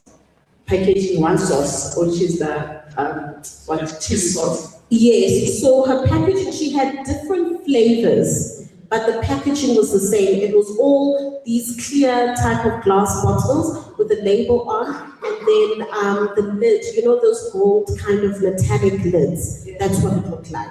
So I want to know whether the sauces, was it just one chili sauce of them as a package? Yes. Or she took other? In the pack, it was the exact chili sauce that is in the pack. One chili sauce, 3 bottles in a pack. Because the assumption, and the reason why we advise this, let me maybe share the methodology behind the reasoning why, is that the assumption was people only want to buy one. But we haven't tested that. That is an assumption. We don't know if they only want to buy one. The minute we gave them the option to buy 3, they preferred it. Because it became popular, they didn't need to now keep ordering every time it finished because they had more bottles available. She also found that by selling it in a pack of 3, people would be like, oh no, they'll give their mother one, they'll give somebody else one, and that became indirect marketing. How she was able to sell the other flavors was because now when you have a loyal customer with the chili sauce, you are able to upsell. That's your funnel. Once a person has bought once, you follow up. Mrs. Zainab, how is it going for you? Are you enjoying the chili sauce? Is it good? Yes, I love it. My kids love it. Great stuff. I want to just send you a small little sample of our garlic and herb sauce. Let me know what you think. You send that through. Oh, I love it. I'll include it in my next order. And that's how you cross-sell your other products. Am I making sense? Excellent. Do you have any other questions before we round up? We are going to have a Q&A session, so you have some time to think about it. If you've got questions, write it down. We will have a Q&A session, especially things specifically to your business. There's no problem at all right? So I want you to know in this mid-year review that now it is crunch time. The first 6 months, we were learning lessons, we were trying to get a feel for the year, we were kind of just going with the flow. The next 6 months, the flow must go with us. We set the tone, we set the pace, we take ownership and responsibility of where our business is going. You are having firm conversations. You can be compassionate, but you must be firm. Your business rises and falls on you. Are we together? As we begin to wrap up, the last thing that I just want to end off with is speaking about a person that we haven't talked about, which is we've been talking about staff, we've been talking about customers, but the most important person in your business is you. As part of your mid-year review, I want you to prioritize how you are going to take care of yourself. All right? As a business owner, your business is so dependent on you. You need to be healthy. You need to be clear-minded. You need to make sober decisions in your business. And you cannot have a business that is well if you are not well as the business owner. Please take time to take care of yourself, to look after yourself, to rest, so that you are able to make decisions that are clear. So many entrepreneurs are burnt out, exhausted, they are tired, and they are on that hamster wheel. Try and find the thing that fills your cup and do that. Rest is part of work. It is not selfish. Please take the time in your mid-year review to review how you take care of yourself. Are we together? I want to encourage you to speak highly of your business. I want to encourage you to speak well of your business. Get into that habit because it transfers to your staff, but it also transfers to us. This thing, oh, hey, I'm just a makeup artist. Oh, I just run a hair salon. What do you mean you just? What do you mean you just? You are providing solutions to people's problems. You make them look good. You help them to have ease in their lives. You are providing a service. So learn to speak well about your business. Learn to affirm yourself positively about your business. Are we together? Excellent. So I want us to practice that. Let's be on our feet standing. And this is our last exercise in the masterclass. Let's be on our feet standing.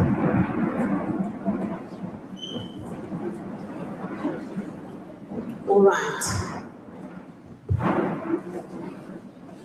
And now I want you to repeat after me. Today is a new day. The next 6 months will be better than the last 6 months. I will do the work. The right clients will be attracted to me. I will enter the right spaces. I will make sales. I will be attractive to opportunities. I will grow. I will sell. And I will monetize. Now give yourselves a round of applause. Thank you.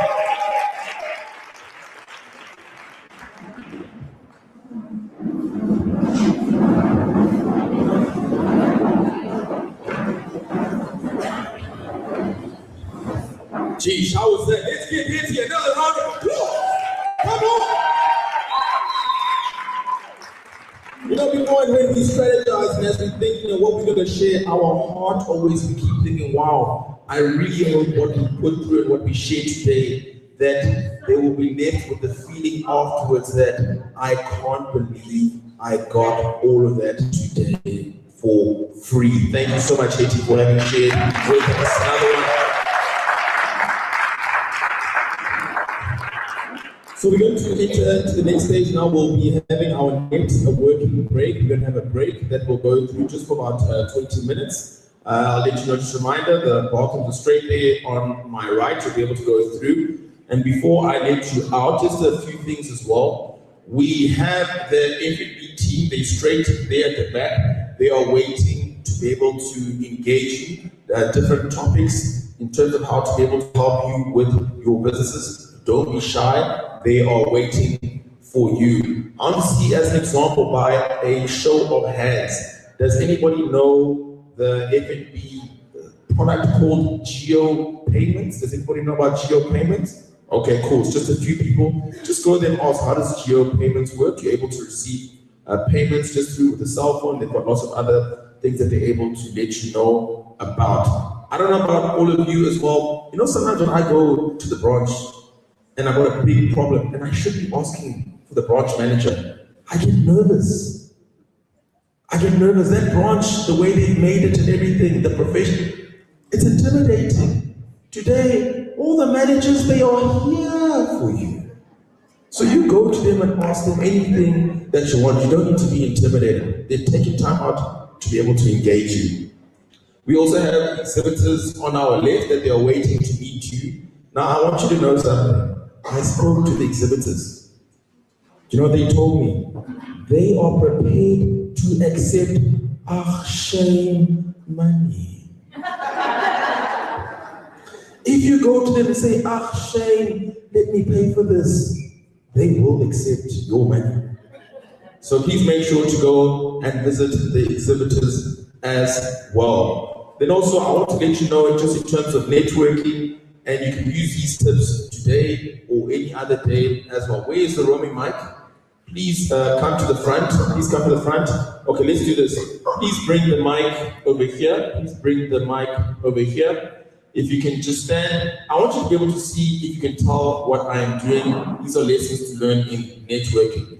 Hi, my name is Papa. What is your name? Good day, my name is Tumelo Sinimudiba. Tumelo. Okay. Tumelo, where are you based, Tumelo? I'm based in Victoria West, View. Okay. And Tumelo, how did you hear about this event today, Tumelo? Well, my mother works at FNB, so she sent me the links and everything. Okay, cool. Excellent, Tumelo. And Tumelo, just quickly, what is your business? Just one sentence, Tumelo. I'm a CEO and owner of a vehicle broker, Solus Motors. So what we do is help clients save money, time, and effort spent on looking for the best car in the best condition and within their budget range. Okay, thank you, Tumelo. And Tumelo, did you get any value from the masterclass today, Tumelo? Yes, a lot of value. Thank you. Give Tumelo a round of applause. Did anybody see what I was doing there? How many times did I use Tumelo's name? I used Tumelo's name 17 times in that interaction. Why? When you use a person's name so often, it forms a connection in your brain. So that now, when I see him, what comes into my brain? Tumelo. A man's name is to him the sweetest name in any language. Use their name in the beginning as much as possible. You want something to be part of your network. You don't even remember their name. So use a person's name in the beginning as much as possible. I studied mathematics. I had to learn all of these things. My brain doesn't function that way. Now, I'll let you know what we did together here. It's a 3-step process. You can write this down to move somebody from a stranger to somebody who's then part of your network. Step number 1, when you engage somebody new for the first time, ask questions. Ask questions. Too many times when we meet somebody new, what do? We start talking and telling everything about ourselves. No. Stop trying to be interesting. Show that you are interested. That's step number 1. Okay. Then step number 2. Find a connection. Find a connection as you are asking questions. In a room like this, it's easy to find a connection. Why? We're all in business. We talk about our businesses and the spirit that we've gone through our ups and downs. Outside of this room, find a connection. Guys, when we're together, it's so easy to find a connection. What do we talk about so easily? Football. And we discuss, of course, the best football team in the world, Manchester United. Find a connection. Then, step number 3, most important, go in that direction. Go in the direction where you've found a connection. It's a simple 3-step process to move somebody from a stranger to move them to become part of your network. Okay. The time now is 20 past 11. We'll convene again in 20 minutes. We'll let you know when to come back. And so just a reminder, bathroom straight at the back. There's tea and coffee over there. And there's also popcorn complimentary available for you. Thank you.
in business banking, relationship management, and Sharia compliant financial solutions.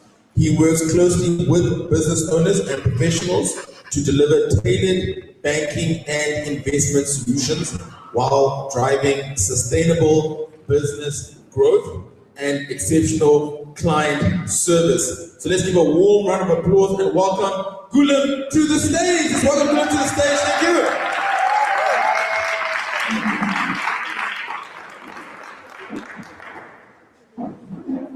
Thank you so much, Papa, for the warm introduction and welcome. Assalamu alaikum and good morning to all of you here. I trust you have enjoyed the coffee break and are feeling energetic and refreshed to continue with today's program.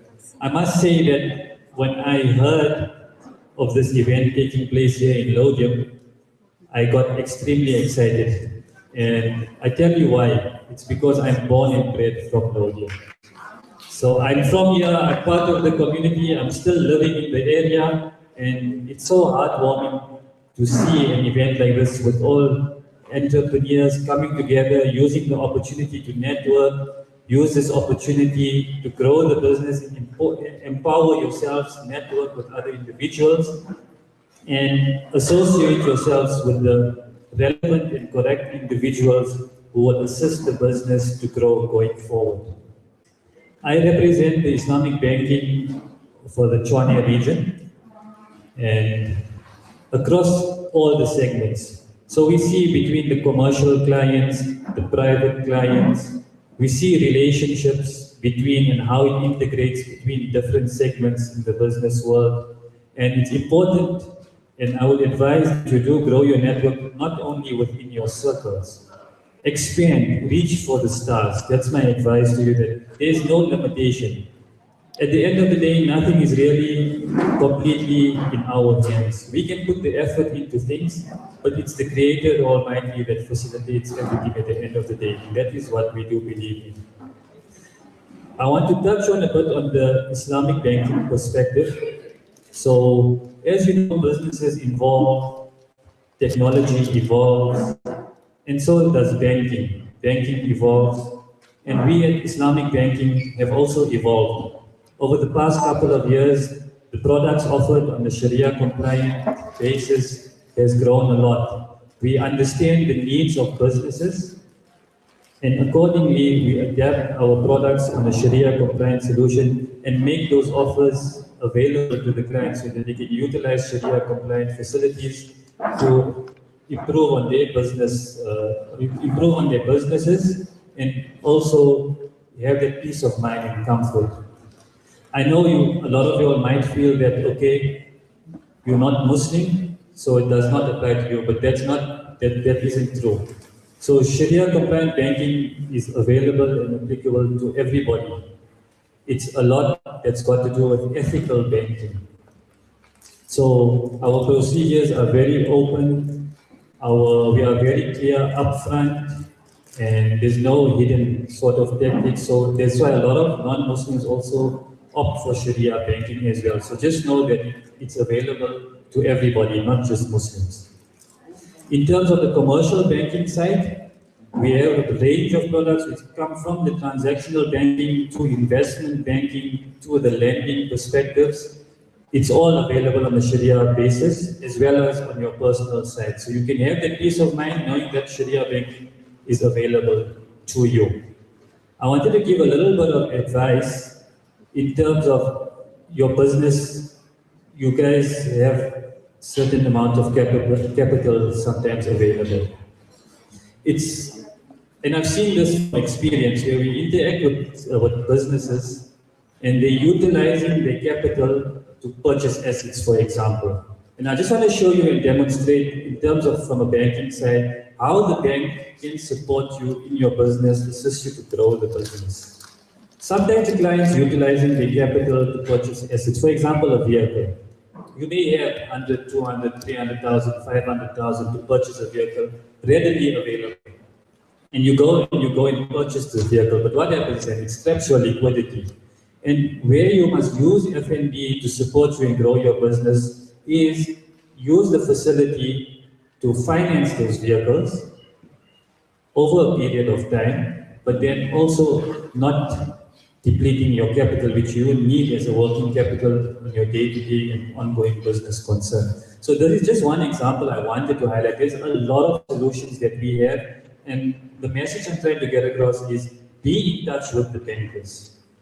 Have a meeting with them. Explain to them where you are currently within your business, what is your plans for the future, and allow the experts to have that meeting with you and advise you and create those solutions for you, because we're here to help you. That's what we're here for. So please, I want you to all feel free, make those meetings with your bankers, speak openly to the bankers, and allow us to come in and assist you where we can, and assist your business to grow from strength to strength. We also know here in the Laudium area, because it's community-based, and we are creating the awareness. Like today, there's a lot of awareness, but also in future as well, for those of you that do live around the area, you'll see going forward, we'll be having more and more activations in the area, allowing all of you to reach out to us, to come through, come spend time with us, allow us to assist you, and you will see, if you drive around next week in the Laudium area, you will see us. You'll see it will be turquoise again, because we want to be part of the community and we are here to support you. I will be also around after the session if anybody wants to come and chat on the Sharia basis. If there's any questions or concerns, any explanations you guys do require. Our bankers also on the Sharia basis understand the products. They do know what is available to you. Let them explain to you how it works, what is available to your business, and see how you can implement it and assist for your business to grow forward. And I'm wishing you all, I know this is a platform here where it's a lot of, so to say, startup businesses, and that's my sincere wish for all of you. I wish you all the best going forward. I want all of you to be extremely successful, and I want it to grow into massive businesses. That's my sincere wishes for all of you, and good luck going forward. Thank you so much for your time.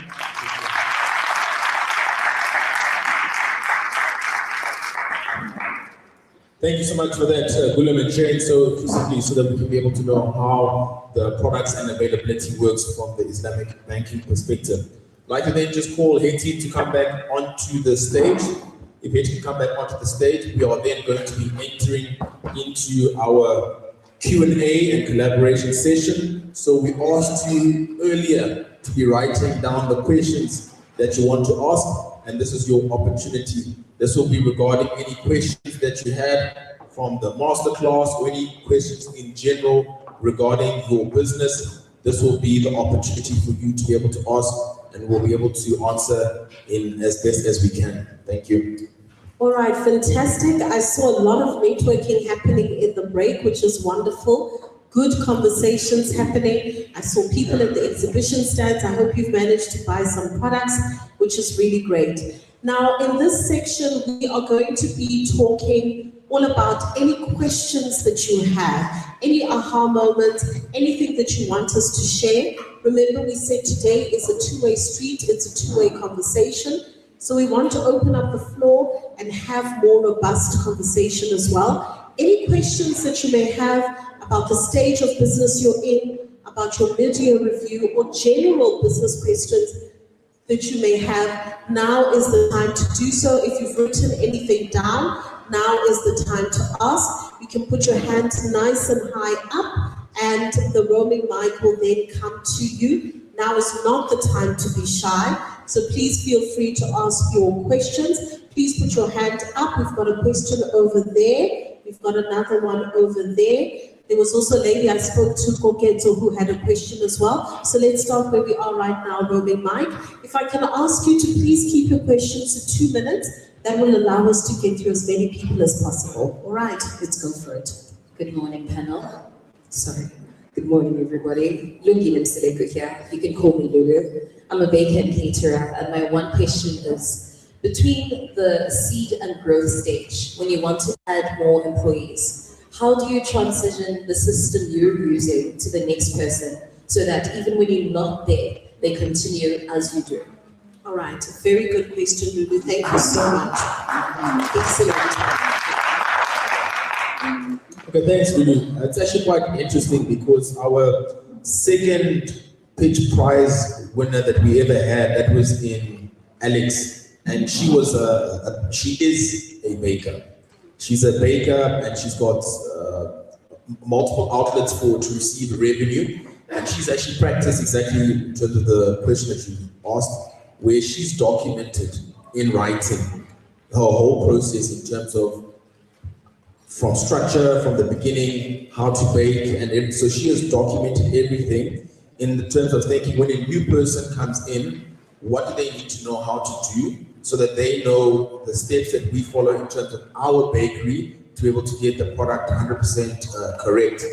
She's even gone on to win lots of other prizes. I saw, I believe it was a few months ago where she won a prize. I think it was almost about R500,000 in different things that she's done. Not only does she document for her staff and for her team, but what she's then gone on to do is she's even written a book. She's written a book for other bakers to use in terms of the standard, in terms of baking, different products and services of that sort. And even now her book is now also being bought not only in South Africa, but within the African continent. So these are just things that one can keep in mind. She even now also does courses as well that help other bakers even follow the correct steps to bake that are also outside of the area that she operates in. So these are things just to be able to be mindful of and to also be able to follow. Yeah, one of the things I'll say to you, Lulu, as well, is that in the beginning, sometimes your team can be resistant. Because human beings, we don't like new things, especially if we're used to doing things in a particular way. So you definitely want to introduce the system to your team, but you also need to know that sometimes when you upgrade systems, you do lose people. People who are used to doing things manually, writing receipts manually, the minute you give them an automated system, some of them resist and they don't want to integrate into it. Another thing I really want to highly recommend you to introduce is testing. Every so often, do an aptitude test of your staff to see what they are retaining, what they are learning. It also shows you when bad habits creep in, and also do role play. Role play if a customer is upset. Role play what happens if things are going wrong. Role play some of the daily processes so that you can see how they respond to those situations as well. All right, great stuff. Let's go to the next person, Romy Mike. Thank you. Good day, everyone. My name is Koketo Mankuru. I'm a social worker by profession, and I'm looking into going private. So I wanted to know the skills and the knowledge that I learned today. How do I implement that into my business? Because I can see that most of the businesses here are kind of like client-based, maybe retail or something like that. So how do I implement the knowledge that I learned today into my private practice? Thank you. All right, great. Okay, so you can remain with the mic. I want to find out from you, as a social worker, what would you say is the service you are providing? Social emotional services. To who? Clients in my community. Who are the clients? Predominantly, is it young people? Is it women? Is it men? Is it people working? I know it can be everyone, but who's your predominant client? Mostly now I deal with adults. Okay. Mainly men? Mainly women? Men and women, okay. And also teenagers. Okay, and what is happening in their world that they would need you? Family conflicts, conflicts at work, personal problems, stuff like that. Okay, the reason I'm asking is that it sounds very broad. All right, and sometimes, yes, what we are offering can be broad, but if we are looking to really get a messaging across to a particular community, especially when you're going into private practice, I would encourage you to be known for something. Koketo is the person who comes in to help us solve our family problems. Koketo is a person who comes in, especially when you've got mental health challenges. Obviously, yes, there's a broader range of what it is that you offer, etc. But if you're able to hone in on the thing that you want to be known for, because social work is such a broad term. People think of social work for parenting. People think of social work for raising kids. I mean, there are just so many elements. I would love for you to have a thought about what aspect of social work, what aspect of the work that I'm doing do I want to be known for? By honing that in, you can then look at the visibility strategy that you are going to then focus on to get that messaging out there. Am I making sense? Basically, I must find my niche. You must find your niche. You must find your niche within social work so that people know that you are the person to come to for that. It also makes it easier for corporates to partner with you because you are not too broad and there's a clear understanding of your offering. Am I making sense? Yes, you are. Thank you. Okay, brilliant. Thank you so much. I see some other hands up. Rolling mic. Hi, Beauty. I'm actually very amazed at what I learned today. Thank you so much for having this opportunity for us. Thank you. So, like I said earlier, I am in the seed growth phase. Yes. I'm in between. So, I'm in real estate. My product is service. Yes. And I sell myself. I need to know how do I use my abilities in terms of going into the full growth stage. Because I'm doing what I need to do. I'm just a single entrepreneur. I don't have staff. Yes. So I know it's quite broad, so you probably not can sum that down for me because you maybe need more info from me.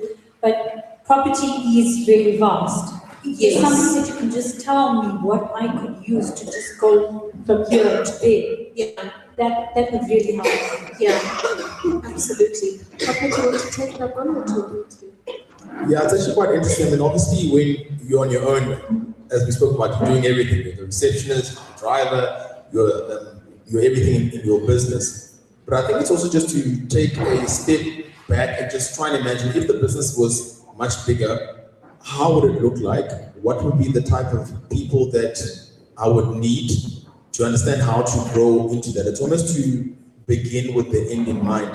It's interesting that you actually asked this question. I mean, we just received a message about yesterday from a real estate agent who was congratulating us on the purchase of our home. And she said, it's been 1 year since you purchased the home. Just wanted to wish you congratulations.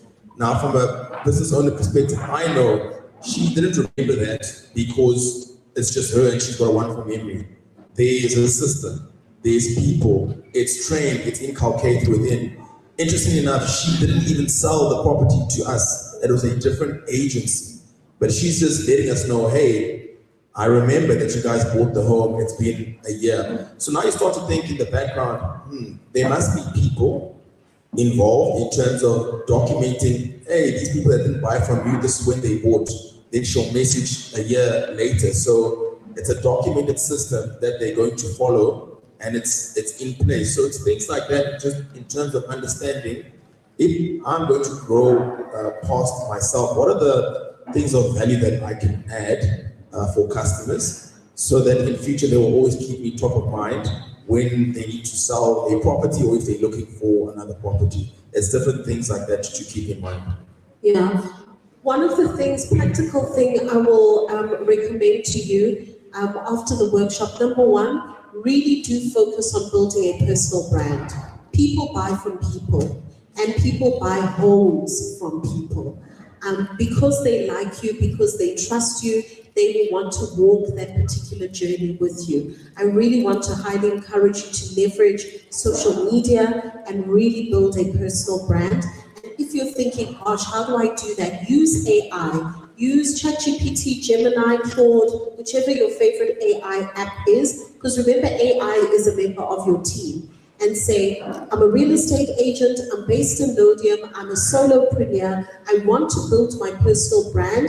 Please give me a strategy on how I can increase visibility and awareness about what I'm doing and see the strategies that it gives you as well, and then implement it. let it give you a 6-month plan, and then after 6 months, you can evaluate what is and isn't working. Okay, awesome. Let's go to the next person. I'm so elated to be taking this trip from Malaysia's program to Laudium this morning. Wonderful. Alhamdulillah, I represent Hafiz, Honorable Imran Ismail Musa, Member in Parliament. Wow. And basically, I'm into healthcare, and I really am happy with regards to the social work over there, yes. the table over there, yes. and I'm 40 years into it. Wow. And basically, Almighty has made it such an F&B took out my first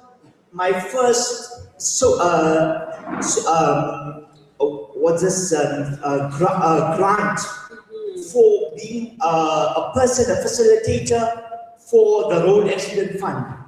Wow. My dad had a state funeral in Laudium himself, and I've just been into healthcare. I work for Indonesia Healthcare, and that's in Indonesia. We do an ambulance service. We do so much that Almighty has made it such that I've got a national diploma in shining and polishing raw diamonds with the deaf and the disabled.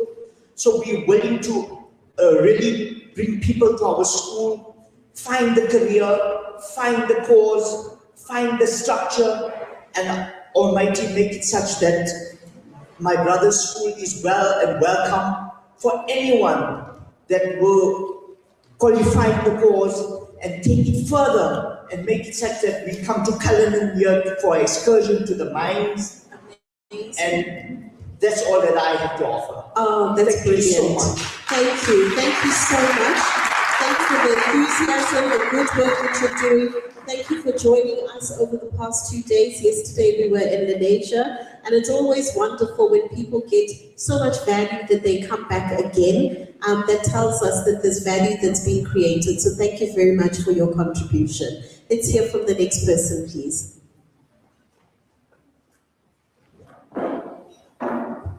Hello, Jilu and everyone. Hi there. I'm in the alternative business in emotional healing. When you mentioned like handing your business over to someone else so that it frees you up, I wanted to know, what do you have to put in place to prevent your staff hijacking your business and your customers? Because that happens a lot. It does happen a lot. It does. Thank you so much, Papa. Yeah, so I mean, look, it's something to be cognizant of. I'll just let you know that from what we've seen, when you document your business, you'll notice that there's different elements throughout the business. Now, you as the entrepreneur, as the business owner, you have line of sight over all the different sections. And most people, especially in your team, they aren't you, they're not the business owner. And they can be able to be very detailed in one area within the business, but not throughout the whole area in the business. And I'll let you know, people are people. Some people will be in your business and think, okay, cool, I'm going to go through and run a business like this, and I'll take these type of clients and move forward. But generally that doesn't work for them in the long term, because they don't know the whole area in terms of how the business works. In your mind, you can look to, of course, protect yourself and protect your business. But at the end of the day, we have to put faith in our systems and our processes so that the business can grow. Those who leave us along the way, they were meant to be left because we're looking to go on a growth scale. Yeah, no, absolutely. I definitely second that. And also, sometimes you cannot prevent people from misbehaving. But what you can do is you want to try and hire people with the least probability of doing that. And one of the ways you can do that, especially when you're in the growth stage, is to, instead of hiring for skill only, hire for character. And the way that you hire for character is introducing psychometric testing in your interview stage. Because when you interview people, everybody is a team player. Everybody's hardworking. Everyone will tell you they'll come on time. 3 months down the line, you see flames. So when you hire for character through psychometric testing, it will tell you a person's strong points. It will tell you the type of work that they are good at. It will tell you if they're the type of person that constantly needs stimulation, get bored easily, and are job hoppers. Some people are good, but they don't stay in a job for long. You don't need somebody like that. There are certain jobs where you need to put someone in who doesn't mind doing the same thing over and over and over again, and they're not going to get bored. So what psychometric testing will do is it will tell you the character and the strengths of the person so that you put the right person in the right role. And those ones have a higher probability of staying with you for longer. But in terms of people progressing or even feel like, oh, she can do it, I can also do it, I wouldn't even focus on that, because the more you focus on it, the more it's going to multiply. Okay. Okay, we have time for one last question. Just on that one here, on your last speech. Yes. Yesterday's slogan was, Almighty, don't call the qualified. Yes. Qualified to call. Yes, love that. Absolutely. Nobody can steal the vision for your business. Nobody can take your anointing in your business. All right, fantastic. One last person, rolling mic. Where are you? Oh, we're over there. Hi, my name is Renisha. I'm founder of Modern Study Computer College. We're based here in Laudium. We provide skills development courses for underprivileged, unemployed, and persons living with disabilities. Great. We've been around now for 13 years, and the main challenge that we're having is funding and bursaries for all these students. We've tried with government and we failed. We can't get anything out of them. We've tried other avenues and we are hitting blocks. I just want to find out if there's any other way that you can help us try to get bursaries to fund these students and to empower them so that they can carry on with their lives and we can close the gap between employed and unemployed. Absolutely.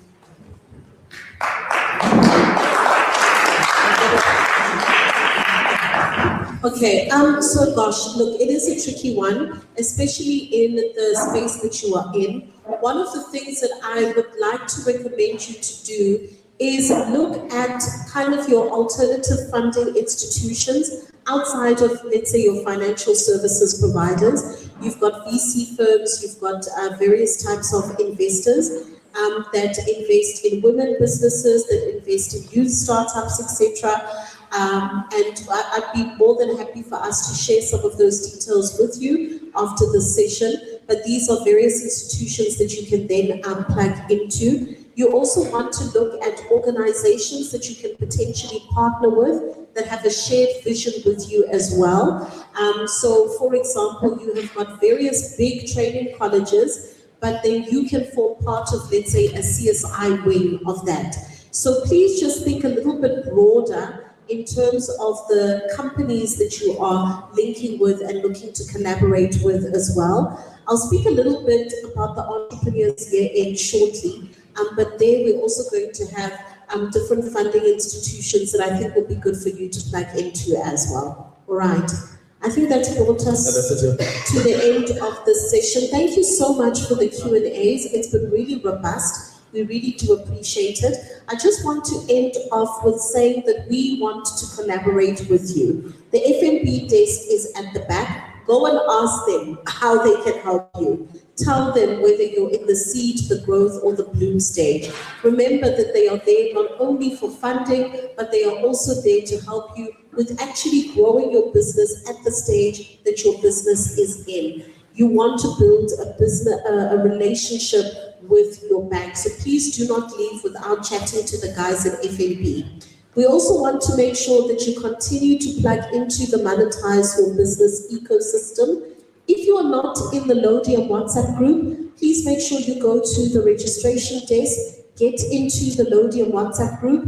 There we share with you opportunities that have become available through FNB and through the entrepreneurial ecosystem. We have got once a month an online masterclass webinar.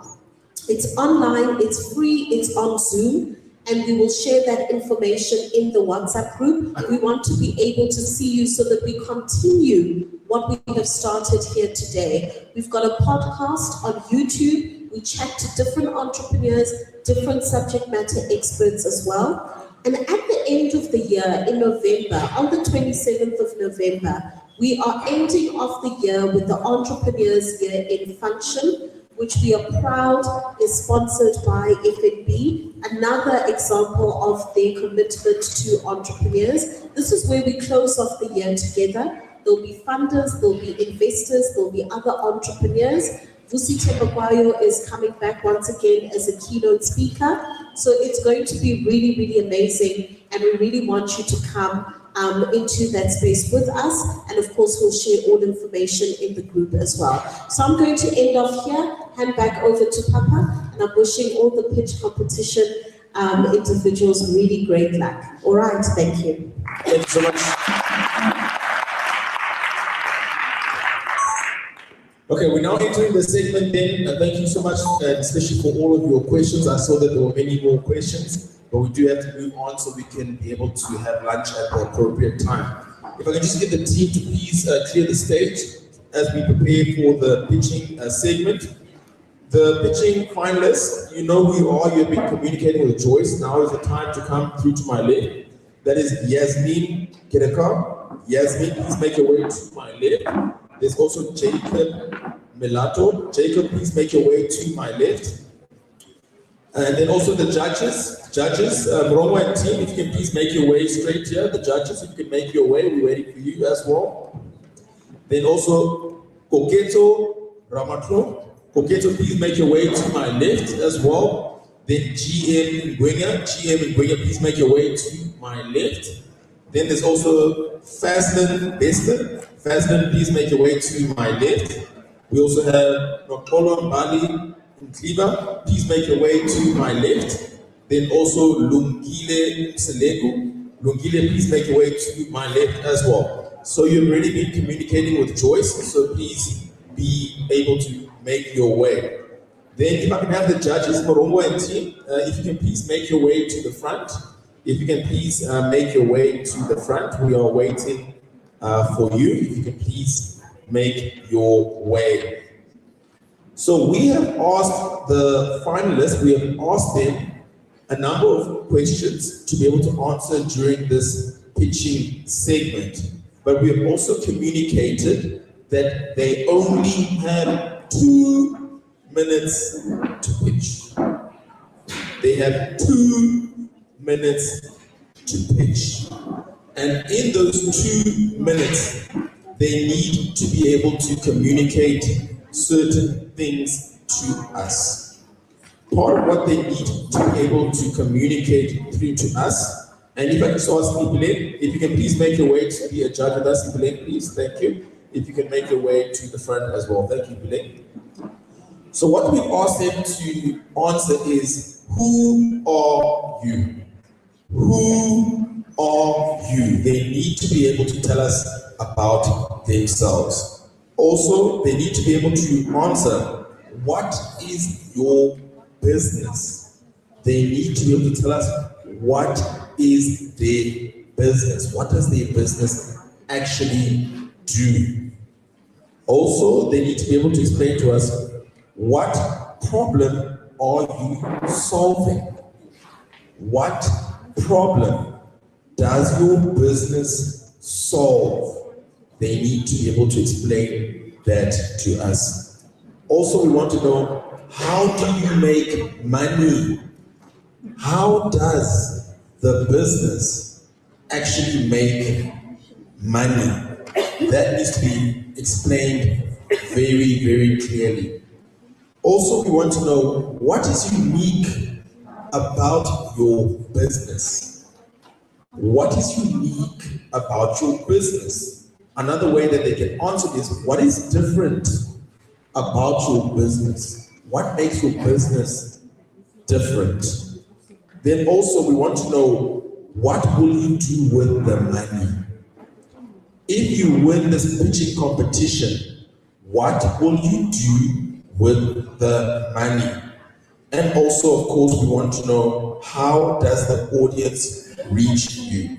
How does the audience reach you? Now, as a reminder, with what they are pitching for, the runner-up will receive a book and one media placement. That will be for the second runner-up, will be a book and one media placement. The first runner-up will receive a book and 12 months worth of mentorship from our team. They'll receive 12 months worth of mentorship from our team, as well as one media placement. And the winner will receive the grand prize of 35,000 Rand cash injection into their business. So that's what will be happening. Judges, are you ready for our first participant? Okay, excellent. Now, remember, we had an agreement. We had an agreement that when they come onto the stage, we are going to give them the best of energy, high energy. It is not easy to come onto the stage and pitch in front of your community. Now is the time for that energy. Have you got it? Now, our first participant is Yasmin Kereka. Please help me welcome Yasmin to the stage.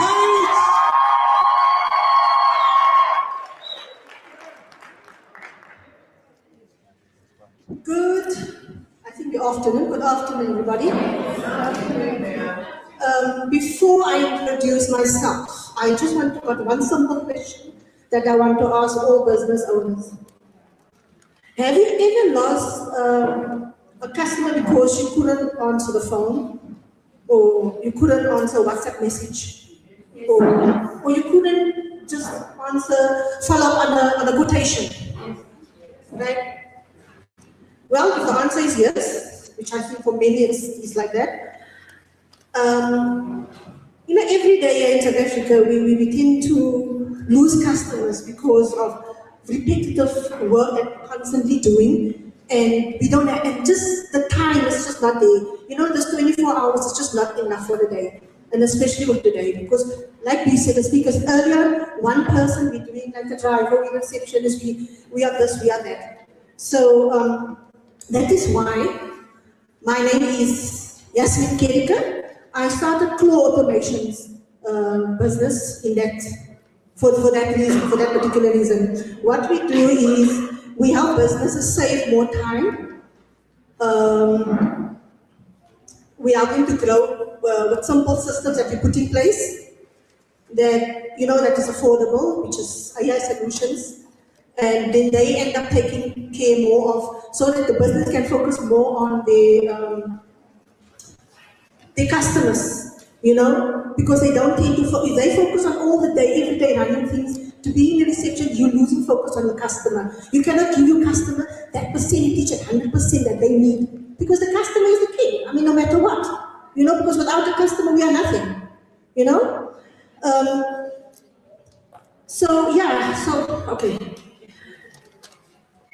Okay, so what we do is basically we do follow-ups. Sorry, this is not working. We do lead follow-ups. We do, the message. We confirm bookings. We do all the work that you are supposed to have been not doing, because you're spending all your time doing all these small little things. Well, if ever I am going to be awarded this funding, I will definitely invest it into some marketing and training so that I can help more South Africans embrace this AI confidence. Thank you so much for that. 2 minutes only. 2 minutes only. And why do we only give them 2 minutes to pitch? We all need to spend the time and sit down and be able to take everything and all of those type of questions to be able to explain within 2 minutes about what our business does, so that we can maintain the audience, we can maintain the attention. So this is an important exercise for all of us to be able to learn how to do all of that in 2 minutes. One of the things that we even ask the finalists to be able to do is to go and also practice in front of the mirror. These are important skills for all of us to be able to learn, all of us to be able to learn. Okay, we then have our next participant.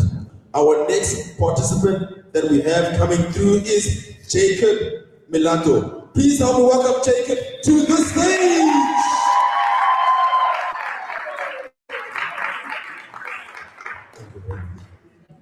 Good day, everybody. My name is Jacob, and my company is Mushimutunya Pty Ltd. I'm dealing with tooling industry and plastic manufacturing. But recently now I'm doing skills development with PTSA, Center of Excellence and Plastic SA at Midrand, where I take some learners to go there and study so that when the company opens, they must be equipped in order for me to reduce large number of unemployed community and reducing the rate of youth substance abuse of concoction of nicotine, which is called Nyaope, that I want to do in my vision. And then also, I'm aiming to get the money in order to buy some candle operating machine so that I must have 2 machines that I can utilize there, and in order to increase the number of workers that will be available. And some of the money I will help with unemployed, unpaid volunteers, so that I must give some stipends in order to encourage them that they must not be on the street. And in order for the audience to get me, my number is 082-7525-149. My email is jacobmilato71@gmail.com. And recently, I'd like to thank Mr. Papa and Katie for helping me to get into Instagram and everything. Now I'm well delighted over that.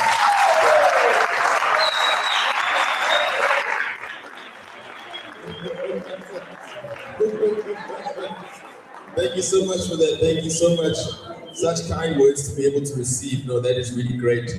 You know, the first question that we even ask in terms of who are you? In terms of who are you and why that is so important. You know, there is nobody who has your story. There is nobody who has your story. And it's important. You know, our story traverses so many different years, but it's important to take a step back and just sit. How do we make it short enough that my story can be able to capture somebody's attention, that it can be able to capture a client or capture an investor, capture a funder, so that they'll be interested in our business. And that's important for all of us to take that time to think for ourselves about what in our story can be the most captivating that we can utilize. Excellent. It seems that we are then ready for our next participant. Our next participant that we have coming through, and remember, high energy for the participants as they come through, is Koketo Ramako. Please have one Koketo to the stage. On the 23rd of May 2016, I gave birth to a beautiful baby boy. He came with a skin condition that was so severe that he literally looked like that of a crocodile skin. And no amount of prescription could help. He came with the highest count of allergy and the worst eczema. One day, the sister named Angela, who cared so much about her baby brother, said, "Mommy, Daddy, you use moringa on my hair. Why don't you use it on his skin?" To cut the long story short, that gave birth to Angela K. I greet you all my fellow panel adjudicators and the House at large. My name is Koketo Ramako. I am the co-founder and director of a company called Angela K that manufactures skin and hair care using only organic ingredients and plant-based indigenous ingredients, such as moringa, turmeric, baobab, and many more. True to my love for entrepreneurship, I pursued and completed my master's in business administration. And I come with a young, dedicated team that, true to our mission and vision, we want to take Angela K to the global market and set it off by storm. We are proud to have represented South Africa in about 10 international countries and are already exporting a small consignment to 3 of those countries. Our last year's turnover was about 1.9 million, generated from different revenue streams of income. Not only do we have distributors, but we are also on several retail pharmaceutical shelves. Why should we win the 35,000 rand? Our proudest achievement to date is that we have built our very own lab with no help from the government or anything, and we've also expanded on our office space. But now we are stuck. We need lab equipment. I'm also doing this for a little girl who saw a problem with his brother's skin and dared to do something about it. I'm saying, little black girl child, your dreams are valid all the way from a beautiful country of South Africa to the world. Thank you.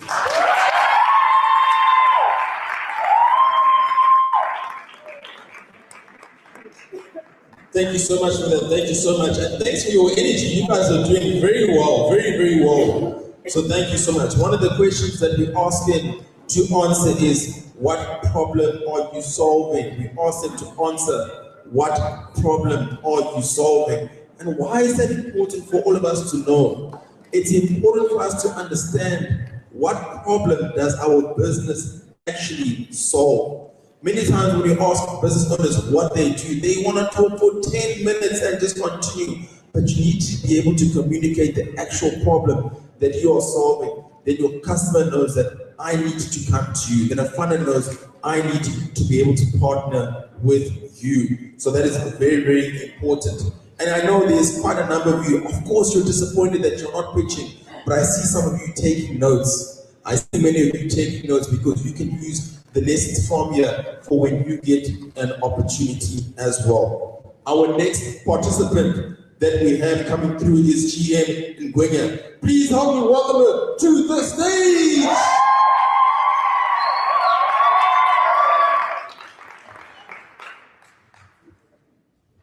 Good afternoon, everyone. I am Galri Kambwe. Imagine you need someone who can be there for you every day, all the time, to motivate, encourage, to show you what you actually could be in life. I have a solution for you. That is best.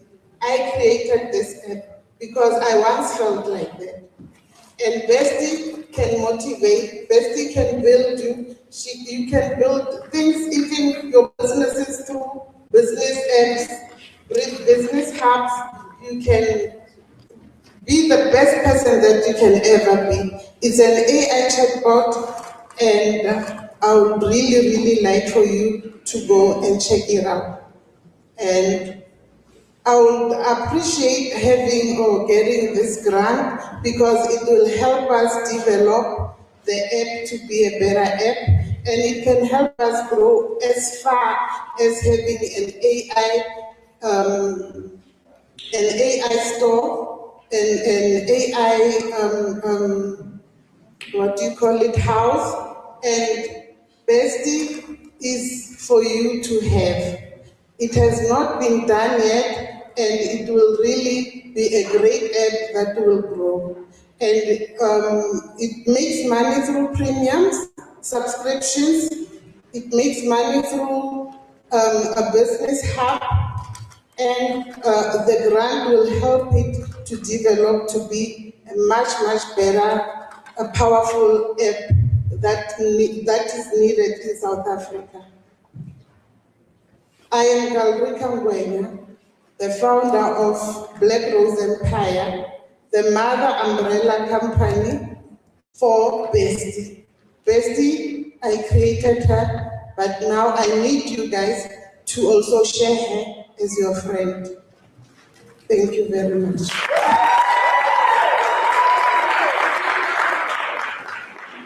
Thank you so much for that. Thank you so much for that. You know, one of the questions that we ask is, what is unique about your business? What makes your business different?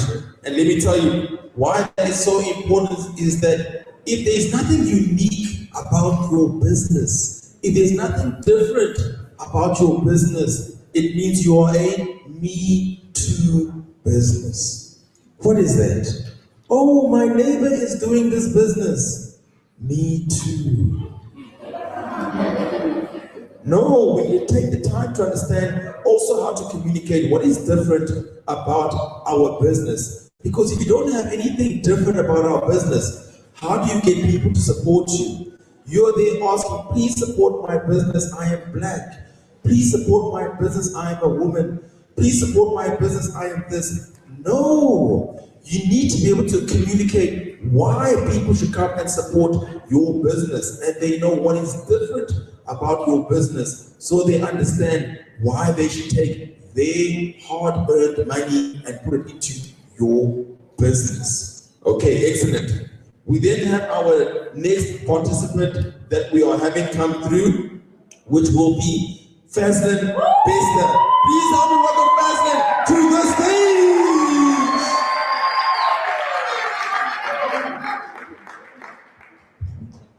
It's one of the biggest problems South Africa is facing, or one of the biggest lags that we have. It is the skills gap. Good morning to all. My name is Fazlin Bester, and my company is Ramps Professional Training and Conferencing. Ramps Training was started because of that very same problem we are facing in South Africa, the skills gap. And we as Ramps Training are closing that gap. Ramps Training is accredited for over 250 courses under different SETAs, such as your MICT SETA, P-SETA, ETDP SETA, LG SETA, and Services SETA. We are proud to have trained over 2,500 youth and 3,000 plus employees from government departments as well as private companies. One of our biggest achievements was training over 16 presidents and on IT, and many of these prisoners have attested to Ramps Training changing their lives for the better.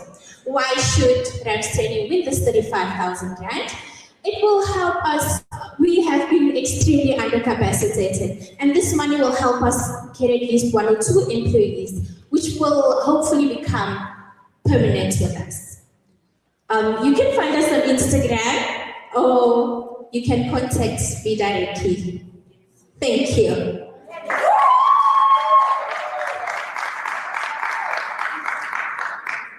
Thank you so much for that. Thank you so much. You know, one of the questions that we ask as well is, what will you do with the money? What will you do with the money? I'll tell you where we saw this on an interesting level.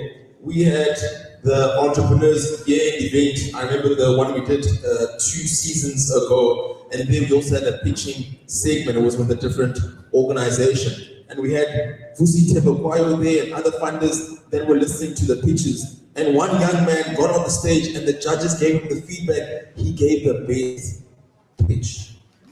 His pitch was the best. Do you want to know why he did not win that competition? When he answered what he will do with the money, he got on stage in front of everybody and said, when I win this pitching competition, I will take myself on holiday. I'm so tired.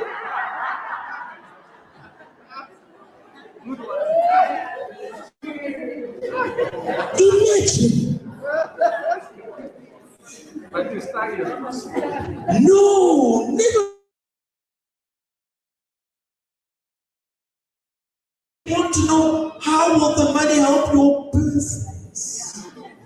How will it help the business to grow? Equipment, staff, marketing.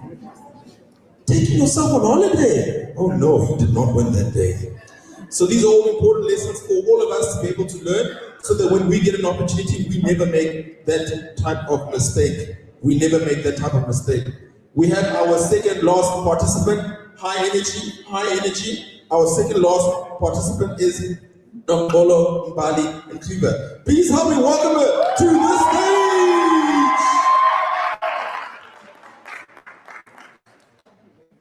Greetings, everyone.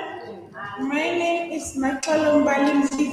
I'm the founder and director of Forgiveness Hygiene Store. My slogan is cleanliness is healthy. My company was established in 2021 under the influence of trying to bring cleaning solutions to the community. I was inspired by the COVID-19 pandemic when they were educating us how important it is to keep the house clean and the benefits of living in a clean environment. And I was also inspired by the basic rights. Remember, rights comes with responsibility. I have the right to live in a clean and safe environment, but it's my responsibility to keep the environment clean. my business is making money through social economical programs. For example, every time I make profit, I donate sanitary pads to the kids in need, and I also wrote a book called From Victimization to Survivor to become a shoulder of support to people who've been through abuse. Your current situation is not the final destination. So my main aim, if I win, I'm gonna invest more in my business, create employment opportunities, and become a shoulder of support to persons living with disabilities. Your current situation is not your final destination. I thank you.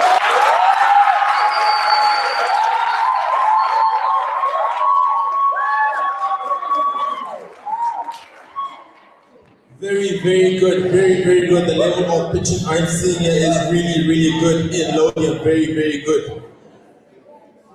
We have arrived at our final participant here. We have arrived at our final participant.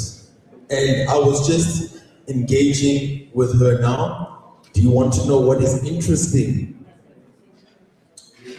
She is very nervous. She is the last person to pitch. But you are going to let her know that she has got nothing to be nervous about.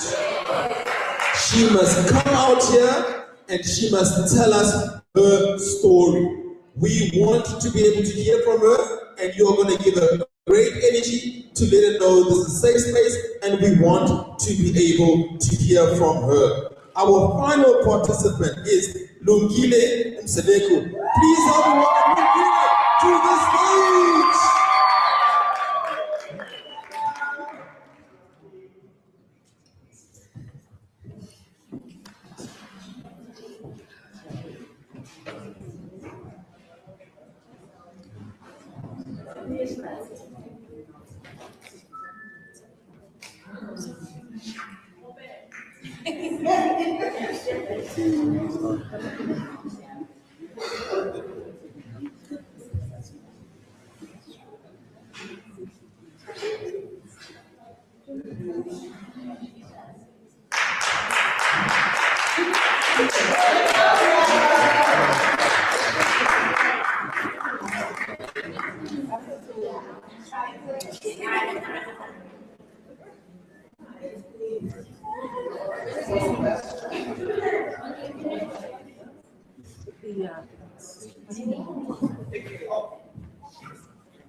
Okay, I'm ready.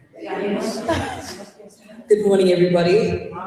My name is Lungile Mseleko, but call me Lulu, director and founder of Lou's Creamery, based at 25 Mashaba Street, Atteridgeville, west of Pretoria. We produce customized desserts, celebration cakes, nostalgic baked goods, and event catering services. Customers. We currently serve about 20 households and 5 businesses. Households buy for everyday treats and special occasions, while businesses order bulk for meetings, staff events, and functions. Customers choose us because we offer freshly baked, homemade quality with minimal dairy, affordable prices and convenience with local pickup and delivery. Friendly, personal service that builds loyalty and trust. Financials, average monthly sales turnover, 10K, markup percentage, 52.25%. My gross profit runs at 36% margin, and I've got a net profit of 3.5 after expenses. Break-even sales, 6.5, cost of sales baseline. Overall funding required, I need a lot of money. But right here, I'd be humbled to receive the 30K because I'll use it towards stock, bulk inventory, and securing a shop front. What do we do to give back to the community? We currently donate 1 cake every month to the Bonelo Bele Foundation, that is a community development NPC in Atteridgeville. And with this initiative, the impact of the grant will help Lou's Creamery to employ 1 to 2 staff members and expand delivery coverage and increase monthly sales by at least 25%. Lou's Creamery, another day, another donor.